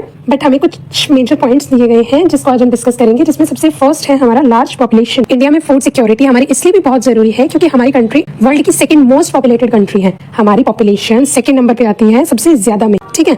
और इतनी बड़ी पॉपुलेशन को खाना देना, हर टाइम अवेलेबल कराना एक बहुत बड़ा चैलेंज है, तो इसीलिए फूड सिक्योरिटी जरूरी है। सेकंड पॉइंट है हमारा पॉवर्टी एंड हंगर। इसमें क्या है? देखो, सबसे पहले हमारी कंट्री में अभी भी पॉवर्टी है, बहुत है, और गरीब लोगों के पास इतना पैसा ही नहीं है कि वो हमेशा ऊंचे ऊंचे दामों पर खाना खरीद सके। अगर हमारी फूड सिक्योरिटी ना हो तो बहुत सारे लोग भूख की वजह से मर जाएंगे। स्टार्टिंग में मैंने आपको डेफिनेशन भी बताई थी ना कि फूड सिक्योरिटी का एक मतलब ये भी होता है कि खाना सही टाइम पर और सही दाम पर हर किसी को अवेलेबल हो। तो अगर खाना महंगा हो जाएगा तो गरीब लोग उसे खरीद नहीं पाएंगे, तो ये भी एक इंपॉर्टेंस है। नेक्स्ट है हमारा नेशनल कैलेमिटीज, प्राकृतिक आपदाएं। इंडिया में अक्सर हमारी प्राकृतिक आपदाएं जैसे कि बाढ़ का आना, बादल फटना, सूखा पड़ना, ये सब होता रहता है। और जब फसल खराब हो जाती है तो खाना कम हो गया, ऑटोमेटिक है, फसल खराब हो गई तो खाना कैसे उगेगा? और ऐसे टाइम पर गवर्नमेंट के पास बफर स्टॉक होना चाहिए, क्योंकि खाना सस्ता होना और टाइम पे अवेलेबल होना दोनों ही बहुत जरूरी है। नेक्स्ट पॉइंट है हमारा प्राइस राइज, यानी इन्फ्लेशन, महंगाई का बढ़ना। सोचो, अगर खाने के दाम बहुत ज्यादा हो गए, मतलब प्राइस बहुत ज्यादा इंक्रीज हो गए, तो सबसे ज्यादा सफर किसको करना पड़ेगा? पुअर पीपल्स को। तो इसीलिए फूड सिक्योरिटी उन्हें सस्ता खाना अवेलेबल कराती है। नेक्स्ट पॉइंट है हमारा पॉलिटिकल एंड सोशल स्टेबिलिटी। इसमें क्या बताया गया है कि अगर लोगों को खाना नहीं मिलेगा तो देश में अशांति होगी और बहुत ज्यादा गुस्सा भी फैल सकता है। इसीलिए जो फूड सिक्योरिटी है ना, वो हमारी कंट्री की सोशल और पॉलिटिकल स्टेबिलिटी के लिए भी बहुत जरूरी है, ताकि देश में शांति बनी रहे। लास्ट पॉइंट है हमारा हेल्थ एंड न्यूट्रिशन, और ये हमारा मोस्ट इंपॉर्टेंट पॉइंट जिसको बोलो आप न्यूट्रिशन। न्यूट्रिशन मींस पोषण। अगर लोगों को सही टाइम पर पूरा खाना मिलेगा तभी वो तंदुरुस्त रहेंगे, तभी वो अच्छी पढ़ाई कर सकेंगे या फिर अच्छे तरीके से काम कर सकेंगे, जिसकी वजह से वो हमारी इकोनॉमी ग्रो करने में भी हेल्प करेंगे। तो ये थी कुछ इंपॉर्टेंस फूड सिक्योरिटी को लेके। आइए देखते हैं नेक्स्ट टॉपिक हमारा how food security affected during a calamity. इसमें हमें क्या बताया गया है? देखो कि जब भी कोई नेचुरल कैलेमिटी, प्राकृतिक आपदा जैसे कि बाढ़, सूखा या फिर साइक्लोन आता है, तो सबसे पहले नुकसान खेती को होता है। हमारी फसल बर्बाद हो जाती है, जिसकी वजह से देश में खाने की अवेलेबिलिटी कम हो जाती है। नेक्स्ट क्या बताया इसमें? ट्रांसपोर्ट सिस्टम भी वीक हो जाता है। क्यों? क्योंकि सड़क खराब हो जाती है, जिस वजह से खाना गांव में या फिर शहरों तक पहुंच नहीं पाता है। इसको क्या बोलेंगे हम? Accessibility problem. और जो थोड़ा बहुत खाना मार्केट में अवेलेबल होता है उसके प्राइसेस बहुत ज्यादा हाई हो जाते हैं, जिस वजह से गरीब लोग जो हैं वो उसे अफोर्ड नहीं करते। That is called affordability problem. ऐसे टाइम में लोगों को सही खाना नहीं मिलता और जिस वजह से वो भूख और कुपोषण का शिकार हो जाते हैं। अब सवाल आता है कि इंडिया में कौन लोग सबसे ज्यादा फूड इनसिक्योरिटी से सफर करते हैं? मींस किनके साथ हमेशा सही दाम पर सामान न मिलना या फिर सही खाना न मिलना, ऐसा किस किस के साथ होता है? चलिए देख लेते हैं। इसमें सबसे फर्स्ट है हमारा लैंडलेस लेबर और जो छोटे किसान हैं उनके साथ। क्या मतलब है इसका? जिन भी फार्मर के पास या फिर जिन भी लेबर्स के पास अपनी खुद की जमीन नहीं होती या फिर होती है तो बहुत कम होती है, ना के बराबर, उन्हें अक्सर खाना खरीदने में मुश्किल होती है। आगे है डेली वेज वर्कर, यानी जो डेली पेमेंट लेते हैं काम करने के बाद, जैसे जो दिहाड़ी मजदूर होते हैं वो सब, जो दिन भर मजदूरी करके कमाते हैं, जैसे कि कंस्ट्रक्शन वर्कर, उन्हें हर दिन के खाने की गारंटी नहीं होती। जिस दिन काम मिला उस दिन हाथ में पैसे आएंगे, खाना बन जाएगा। मिल जाएगा, मतलब खरीद सकते हैं वो लोग। जिस दिन काम नहीं मिला, हाथ में पैसा नहीं है, तो खाना कहाँ से आएगा, ठीक है। नेक्स्ट है अनऑर्गेनाइज्ड सेक्टर में काम करने वाले लोग, जैसे कि रिक्शा पुलर्स और स्ट्रीट वेंडर्स। इनकी इनकम जो है वो फिक्स्ड नहीं होती, दैट्स व्हाई इनकी फूड इनसिक्योरिटी भी ज्यादा होती है। नेक्स्ट है SC, ST and OBC community, socially और इकोनॉमिकली डिसएडवांटेजेस ग्रुप होने की वजह से इनकी जो फूड इनसिक्योरिटी है वो काफी ज्यादा होती है। नेक्स्ट है माइग्रेंट्स, गांव से शहर आने वाले मजदूर या फिर काम की तलाश में इधर उधर घूमने वाले लोग। इनके पास अपना राशन कार्ड मींस एक परमानेंट एड्रेस या फिर रेगुलर जॉब, ये सब नहीं होता है। नेक्स्ट है विमेंस एंड चिल्ड्रंस, गरीब परिवारों में अक्सर सबसे पहले और सबसे ज्यादा खाना कम पड़ता ही है, जिसकी वजह से जो वुमेन्स हैं, महिलाएं हैं और बच्चे सफर करते हैं। नेक्स्ट टॉपिक है हमारा हंगर। इसका क्या मतलब होता है? जब किसी पर्सन को अपनी डेली नीड्स के हिसाब से खाना या फिर पोषण ना मिले, वो अपनी डेली की जो उसकी कैलोरीज की रिक्वायरमेंट है वो भी वो फुलफिल ना कर पाए, तो इसको हम क्या बोलेंगे? हंगर। हंगर के हमारे दो मेन टाइप्स होते हैं, chronic hunger and seasonal hunger. चलिए एक एक करके समझ लेते हैं क्या होता है। सबसे पहले है हमारा क्रॉनिक हंगर। ये हमारी परमानेंट होती है, जो कि हमारी रोजमर्रा की जिंदगी का एक पार्ट होती है।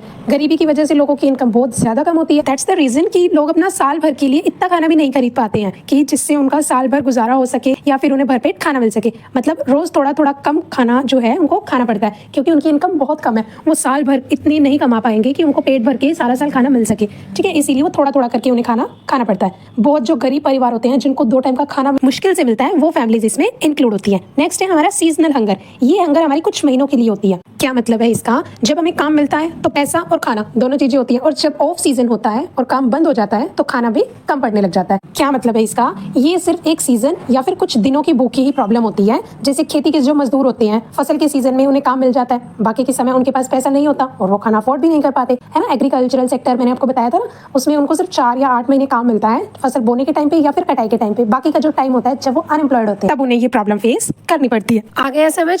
आगे देखो, हमारा आज का हमारा फर्स्ट टॉपिक है फूड सिक्योरिटी इन इंडिया। इसमें क्या बताया गया है हमें? देखो, जैसा आप सबको पता है, इंडिया में अक्सर गरीबी, बेरोजगारी और नेचुरल कैलेमिटीज की वजह से लोगों को खाना मिलना मुश्किल हो जाता है। इसी प्रॉब्लम को सॉल्व करने के लिए गवर्नमेंट ने अलग अलग पॉलिसीज बनाई है, जैसे कि MSP minimum support price farmers के लिए, बफर स्टॉक स्टोरेज के लिए, और PDS system. PDS means public distribution system, ये गरीब लोगों के लिए। ये तीनों सिस्टम मिलकर इंडिया में फूड सिक्योरिटी को इंश्योर करते हैं। तो चलिए स्टेप बाय स्टेप एक एक को कवर करते हैं, जिसमें सबसे फर्स्ट है हमारा बफर स्टॉक। इसका क्या मतलब है? गवर्नमेंट के पास हमेशा एक बड़ा फूड का स्टॉक हमेशा रेडी रहता है। ये मेनली गेहूं और चावल का होता है, ठीक है। इसको मैनेज करती है food corporation of India, FCI। Government इसमें क्या करती है? वो फार्मर से एक फिक्स्ड दाम पर यानी MSP पे बहुत सारा अनाज, गेहूं, चावल ये सब खरीद लेती है और बड़े बड़े वेयर हाउसेस बना के उनमें स्टोर करके रखती है। इस स्टॉक का यूज कब होता है? जब भी अपनी कंट्री में किसी तरह की कोई कैलेमिटी आ जाए, देश में किसी तरीके की कोई कमी हो जाए, या फिर राशन जो है वो शॉप्स में सप्लाई करना, जैसे जो BPL फैमिलीज को मिलता है ना गवर्नमेंट की तरफ से अनाज, वहाँ पे सप्लाई करना। सिंपली समझो तो खाना रिजर्व में रखना, ताकि जरूरत पड़ने पर उसका यूज किया जा सके। नेक्स्ट पॉइंट है हमारा MSP minimum support price. MSP एक मिनिमम से मिनिमम प्राइस है जो गवर्नमेंट हर साल अनाउंस करती है, और जो भी प्राइस गवर्नमेंट अनाउंस करती है उसी प्राइस पर गवर्नमेंट डायरेक्टली फार्मर से उनकी फसल खरीद लेती है। इसका बेनिफिट क्या है? अगर बाजार में दाम गिर भी जाए ना, तो फार्मर को नुकसान नहीं होगा, क्योंकि गवर्नमेंट ने मान लो एक बार डिसाइड कर दिया कि 1000 रुपए के हिसाब से 1 क्विंटल गेहूं बिकेगा, ठीक है। मार्केट में रेट हो गया भाई, किसी चीज की कमी हो गई, ठीक है, फसल बहुत ज्यादा हो गई या फिर बहुत कम हो गई, मतलब कुछ भी प्रॉब्लम हो सकती है, तो उसकी वजह से रेट हो गया मार्केट में 700। बट गवर्नमेंट ने एक बार डिसाइड कर दिया ना कि 1000 रुपए, तो 1000 रुपए में गवर्नमेंट लेगी। ये नहीं है कि मार्केट में कम हो गया तो चलो हम भी कम कर देते हैं, ऐसा नहीं है, ठीक है। इससे फार्मर का नुकसान नहीं होता। फार्मर्स को अपने क्रॉप का एक फेयर प्राइस मिल जाता है। इससे फार्मर्स को और ज्यादा प्रोडक्शन करने का मोटिवेशन मिलता है और हमारी कंट्री में फूड सप्लाई भी बनी रहती है। सिंपली आपको एक लाइन में बताती हूँ, MSP क्या होता है। फार्मर के लिए ये गारंटी होती है कि उनको अपनी जो फसल है उसका एक मिनिमम फेयर प्राइस तो जरूर मिले। नेक्स्ट है हमारा पब्लिक डिस्ट्रीब्यूशन सिस्टम। इसका क्या मतलब होता है? एक ऐसा सिस्टम जिसमें गवर्नमेंट राशन शॉप, जिनको हम फेयर प्राइस शॉप्स भी बोलते हैं, डिपो भी बोलते हैं, ठीक है, इन शॉप्स के थ्रू गरीब लोगों तक सस्ता खाना भिजवाती है। गवर्नमेंट के थ्रू इसमें हमें सस्ता खाना मिल जाता है। यहाँ पे जनरली हमें चावल, गेहूं, चीनी, केरोसिन, सरसों का तेल, ये सब हमें यहाँ मिल जाता है। इसका मेन पर्पज क्या है? गरीब लोग भी अपने लिए अफोर्डेबल दाम पर अपनी बेसिक जो खाने की जरूरतों के लिए सामान है वो पूरा कर सकते। सिंपली मैं आपको बताऊं तो PDS क्या होता है? गरीब फैमिलीज तक, पुअर फैमिलीज तक सस्ते दामों पर राशन भिजो। आगे समझ। नेक्स्ट टॉपिक है हमारा इंपॉर्टेंट फूड इंटरवेंशन। इसके बारे में हम पहले पढ़ चुके हैं अपने topic food security in India में। उसी की तरह ही इसमें भी कुछ गवर्नमेंट के इनोवेशन, इंटरवेंशन के बारे में बताया गया है और कुछ स्कीम्स के बारे में बताया गया। तो चलिए शुरू करें। फर्स्ट है हमारा PDS पब्लिक डिस्ट्रीब्यूशन सिस्टम। ये सिस्टम राशन थ्रू शॉप्स हैं जो उनके थ्रू चलता है। यहाँ पर हमें चावल, गेहूं, चीनी, केरोसिन ऑयल जैसे सामान जो बेसिक नीड हमारी फुलफिल करता है सस्ते दामों पर मिल जाता है। नेक्स्ट पॉइंट है हमारा बफर स्टॉक। ये हमारा स्टोरेज विच पर्पस के लिए यूज किया जाता है। फूड कॉर्पोरेशन ऑफ इंडिया इसकी देखभाल करती है। FCI food corporation of India के थ्रू ही चावल और जो गेहूं है ना, वो गवर्नमेंट बड़ी मात्रा में खरीद कर स्टोर करके रखती है, ताकि उसको जब भी कोई ट्रेजेडी हो जाए, कोई क्लाइमेट चेंज की वजह से कोई त्रासदी जैसे कि बाढ़ आना, फ्लड, सूखा पड़ना या फिर साइक्लोन वगैरह आ जाए, तब ये स्टॉक को हम निकाल के यूज कर सकते हैं। इससे हमारे जो प्राइस है किसी भी सामान के वो भी कंट्रोल में रहते हैं और खाना लगातार अवेलेबल होता रहता है। क्या मतलब है इसका? गवर्नमेंट जो है वो एक्स्ट्रा खाना, एक्स्ट्रा रॉ मटेरियल जैसे गेहूं, चावल, ये सब स्टोर करके रखती है ताकि इमरजेंसी में लोगों को शॉर्टेज ना हो किसी भी चीज की। नेक्स्ट है MSP, minimum support price. Government हर साल एक फिक्स दाम निकालती है, मतलब एक फिक्स प्राइस डिसाइड करती है जिस दाम पर किसान अपना अनाज बेच सकते हैं। चाहे मार्केट में दाम कम हो, ज्यादा हो, इससे गवर्नमेंट को कोई फर्क नहीं पड़ता। जो गवर्नमेंट ने प्राइस डिसाइड किया है, जो MSP डिसाइड किया है, फार्मर उसी प्राइस पे अपना वो अनाज जो है उसने उगाया है वो बेच सकता है। इससे किसान को नुकसान भी नहीं होता, वो बेझिझक ज्यादा प्रोडक्शन कर सकता है। मान लो गवर्नमेंट ने 2100 रुपए क्विंटल गेहूं का रेट डिसाइड कर दिया, अब मार्केट में चाहे वो कम है ज्यादा है, गवर्नमेंट ने अगर जो रेट डिसाइड किया है, किसान उसी पे अपनी फसल बेचेगा। अगर गवर्नमेंट खरीद रही है, प्राइवेट तो आप कितने पे भी बेच। लास्ट है हमारा न्यूट्रिशन बेस्ड प्रोग्राम। इसमें हमारी कुछ अलग अलग स्कीम्स बताई गई हैं, जिसमें सबसे फर्स्ट है MDM, mid day meal scheme. ये गवर्नमेंट स्कूल्स में बच्चों को फ्री गर्म खाना दिया जाता है, जिससे उनका न्यूट्रिशन भी सुधरता है और खाने के लालच में बच्चे डेली स्कूल आते हैं तो उनकी अटेंडेंस भी बढ़ जाती है। नेक्स्ट है ICDS, integrated child development services, means माँ और बच्चा दोनों को पोषक खाना, उनका टीकाकरण, जैसे वैक्सीनेशन, बच्चों को जो इंजेक्शन वगैरह लगते हैं ना, 5 साल या 9 साल तक लगते हैं वो, और हेल्थ चेकअप बच्चे का भी और माँ का भी, ये गवर्नमेंट के थ्रू फैसिलिटी दी जाती है। नेक्स्ट है फूड फॉर वर्क प्रोग्राम। इसका क्या मतलब है? गाँव में जो लोग है ना वो काम करते हैं, जब उनके बदले उनको अनाज दिया जाता है। मतलब ये प्रोग्राम्स बच्चा, माँ और गरीब फैमिलीज की हेल्थ और खाने की जरूरतों को पूरा करता है। ठीक है, नेक्स्ट टॉपिक है हमारा current status of PDS, public distribution system. आइए देख लेते हैं इसमें क्या बताया। सबसे फर्स्ट है कवरेज। PDS का जो कवरेज है, पब्लिक डिस्ट्रीब्यूशन सिस्टम का जो कवरेज है वो बहुत बड़ा है। नेशनल फूड सिक्योरिटी एक्ट 2013 के अंडर लगभग इंडिया में 67% पॉपुलेशन ऐसी है जिनको सब्सिडाइज्ड फूड मिलता है। सब्सिडाइज्ड फूड में जो डिपो पे खाना मिलता है ना गवर्नमेंट के थ्रू, वो। और आज प्रेजेंट डे की अगर बात करें तो 800+ मिलियन लोग जो डिपो शॉप्स हैं, राशन शॉप्स हैं, वहां से बेनिफिट ले रहे हैं। आगे देखिए क्या बताया गया है हमें। हम सबको पता है कि किसी न किसी गवर्नमेंट स्कीम के तहत पुअर पीपल्स को फ्री में खाना डिस्ट्रीब्यूट किया जाता है। ऐसी ही एक स्कीम है प्रधानमंत्री गरीब कल्याण अन्न योजना। ठीक है, इसको एक्सटेंड किया गया है, इसकी जो ड्यूरेशन थी इसको एक्सटेंड किया गया है। इसमें क्या है, लोगों को फ्री राशन मिल रहा है, चावल, गेहूं, पर पर्सन पर मंथ 5 किलो। मतलब घर में जैसे 4 लोग हैं तो पर पर्सन के हिसाब से 5 किलो चावल मिलेंगे, 5 किलो गेहूं मिलेगा। ऐसे घर में जितने लोग हैं उतने पर पर्सन के हिसाब से 5 kg राशन दिया जाता है इसमें। और एक्सटेंड करके इसकी टाइमलाइन कर दी गई है 2028 तक अब ये स्कीम ऐसे ही कंटिन्यू रहेगी। थर्ड पॉइंट है हमारा टेक्नोलॉजी एंड रिफॉर्म। क्या है इसमें? देखो, पहले राशन लेने के लिए लोगों को अपने गांव या फिर अपने शहर के राशन शॉप पे जाके ही राशन लेना होता था। अगर वो किसी जगह चले जाते हैं जैसे जॉब या स्टडी के लिए, वो दिल्ली या मुंबई रहने लग जाते हैं तो उन्हें राशन नहीं मिलता था। बट अब गवर्नमेंट ने एक स्कीम लॉन्च की है, that is one nation one ration card. इसका क्या मतलब है? आप इंडिया में कहीं भी रह रहे हो, वहां पर आप अपना राशन कार्ड दिखा के राशन ले सकते हो। आगे देखो, 99.8% राशन शॉप्स जो है वहां पर EPOS मशीन लग चुकी है। ये एक तरह की स्वाइप मशीन है जिसमें कार्ड और आधार कार्ड हमारा यूज होता है। 97% ट्रांजेक्शन जो है हमारी आधार से लिंक है, मींस फ्रॉड कम हो गया क्योंकि सिर्फ असली कार्ड होल्डर ही राशन ले सकता है। तो उससे डुप्लीकेसी वगैरह खत्म हो गई, भाई ओरिजिनल पर्सन ही ले सकता है, जिससे हमारा करप्शन भी कम हो गया। आगे देखो, नेक्स्ट पॉइंट हमारा क्या बताया है, प्रॉब्लम्स, लीकेज एंड इरेगुलरिटीज। क्या क्या प्रॉब्लम्स हैं? लगभग 28% जो फूड ग्रेन्स हैं वो बेनिफिशियरीज मींस जिनको मिलना चाहिए उन तक अभी भी नहीं पहुंच रहा। बीच में या तो चोरी हो रहा है, ठीक है, या फिर करप्शन की वजह से कोई इधर उधर कर रहा है। सर्वर और बायोमेट्रिक प्रॉब्लम्स भी हैं, जैसे कि झारखंड और पंजाब में लोगों की जो फिंगरप्रिंट है वो मशीन से मैच ही नहीं होती, कभी सर्वर डाउन हो जाता है, कभी राशन कार्ड नहीं मिलता। ये सारी प्रॉब्लम्स उन्हें फेस करनी पड़ती है, जिस वजह से बेनिफिशियरीज तक यानी जिन्हें मिलना चाहिए, जो लाभार्थी हैं, उन्हें नहीं मिल पा रही है चीजें। लास्ट है हमारा स्टेट लेवल इनोवेशंस। कुछ स्टेट हमारी कंट्री में ऐसे भी हैं जिन्होंने अपनी तरफ से कुछ अच्छे स्टेप्स लिए हैं। इसमें फर्स्ट है छत्तीसगढ़। गवर्नमेंट की तरफ से हमें जो राशन मिलता है इसमें हमारा चावल, गेहूं, ये सारी चीजें थी, दाल वगैरह नहीं थी। तो छत्तीसगढ़ ने दाल को भी इस राशन में ऐड कर दिया गया और ये राशन ट्रैक्टर की हेल्प से डायरेक्ट दरवाजे तक डिलीवरी हो रही है सीधा। मतलब कोई गाँव में रहता है तो गाँव में उसके घर तक डिलीवरी की जा रही है सामान की। नेक्स्ट स्टेट है हमारा तेलंगाना। इन्होंने फाइन राइस स्कीम लॉन्च की है, यानी हर पर्सन को 6 किलो उत्तम क्वालिटी के मींस हाई क्वालिटी के राइस फ्री में मिलते हैं। लास्ट टॉपिक है हमारा role of cooperative in food security. Cooperative societies means एक ऐसी ऑर्गेनाइजेशन जहां पर लोग मिलकर एक ग्रुप बनाते हैं और एक दूसरे की मदद करते हैं। कोई भी प्रॉफिट कमाने के लिए नहीं, बल्कि लोगों की जो जरूरत है, बेसिक नीड्स हैं, उनको फुलफिल करने के लिए वो सब मिलकर काम करते हैं। इसमें सबसे फर्स्ट है हमारा सस्ता राशन देना। बहुत सारे गाँव और शहर में जो राशन शॉप्स हैं, फेयर प्राइस शॉप्स, इनको चलाने की जिम्मेदारी जो है वो कोऑपरेटिव्स की होती है। इन शॉप से लोगों को चावल, गेहूं, चीनी, केरोसिन ऑयल, ये सब बहुत सस्ते रेट पर मिल जाता है। जैसे कि तमिलनाडु में 94% राशन शॉप्स जो हैं वो कोऑपरेटिव्स चलाते हैं। नेक्स्ट है हमारा फार्मर्स को सपोर्ट करना। कोऑपरेटिव्स ऑर्गेनाइजेशन के जो लोग हैं वो फार्मर्स को बीज, खाद और जो लोन है वो कम दामों पर दिलाते हैं या फिर देते हैं। इसके साथ ही वो जो फार्मर्स हैं उनसे डायरेक्टली उनकी फसल खरीदते हैं, जिससे उनको अच्छा प्राइस भी मिल जाता है। जो मिडिल मैन है, बिचौलिया है, वो फायदा नहीं उठा पाते। नेक्स्ट पॉइंट है हमारा सबको खाना अवेलेबल कराना।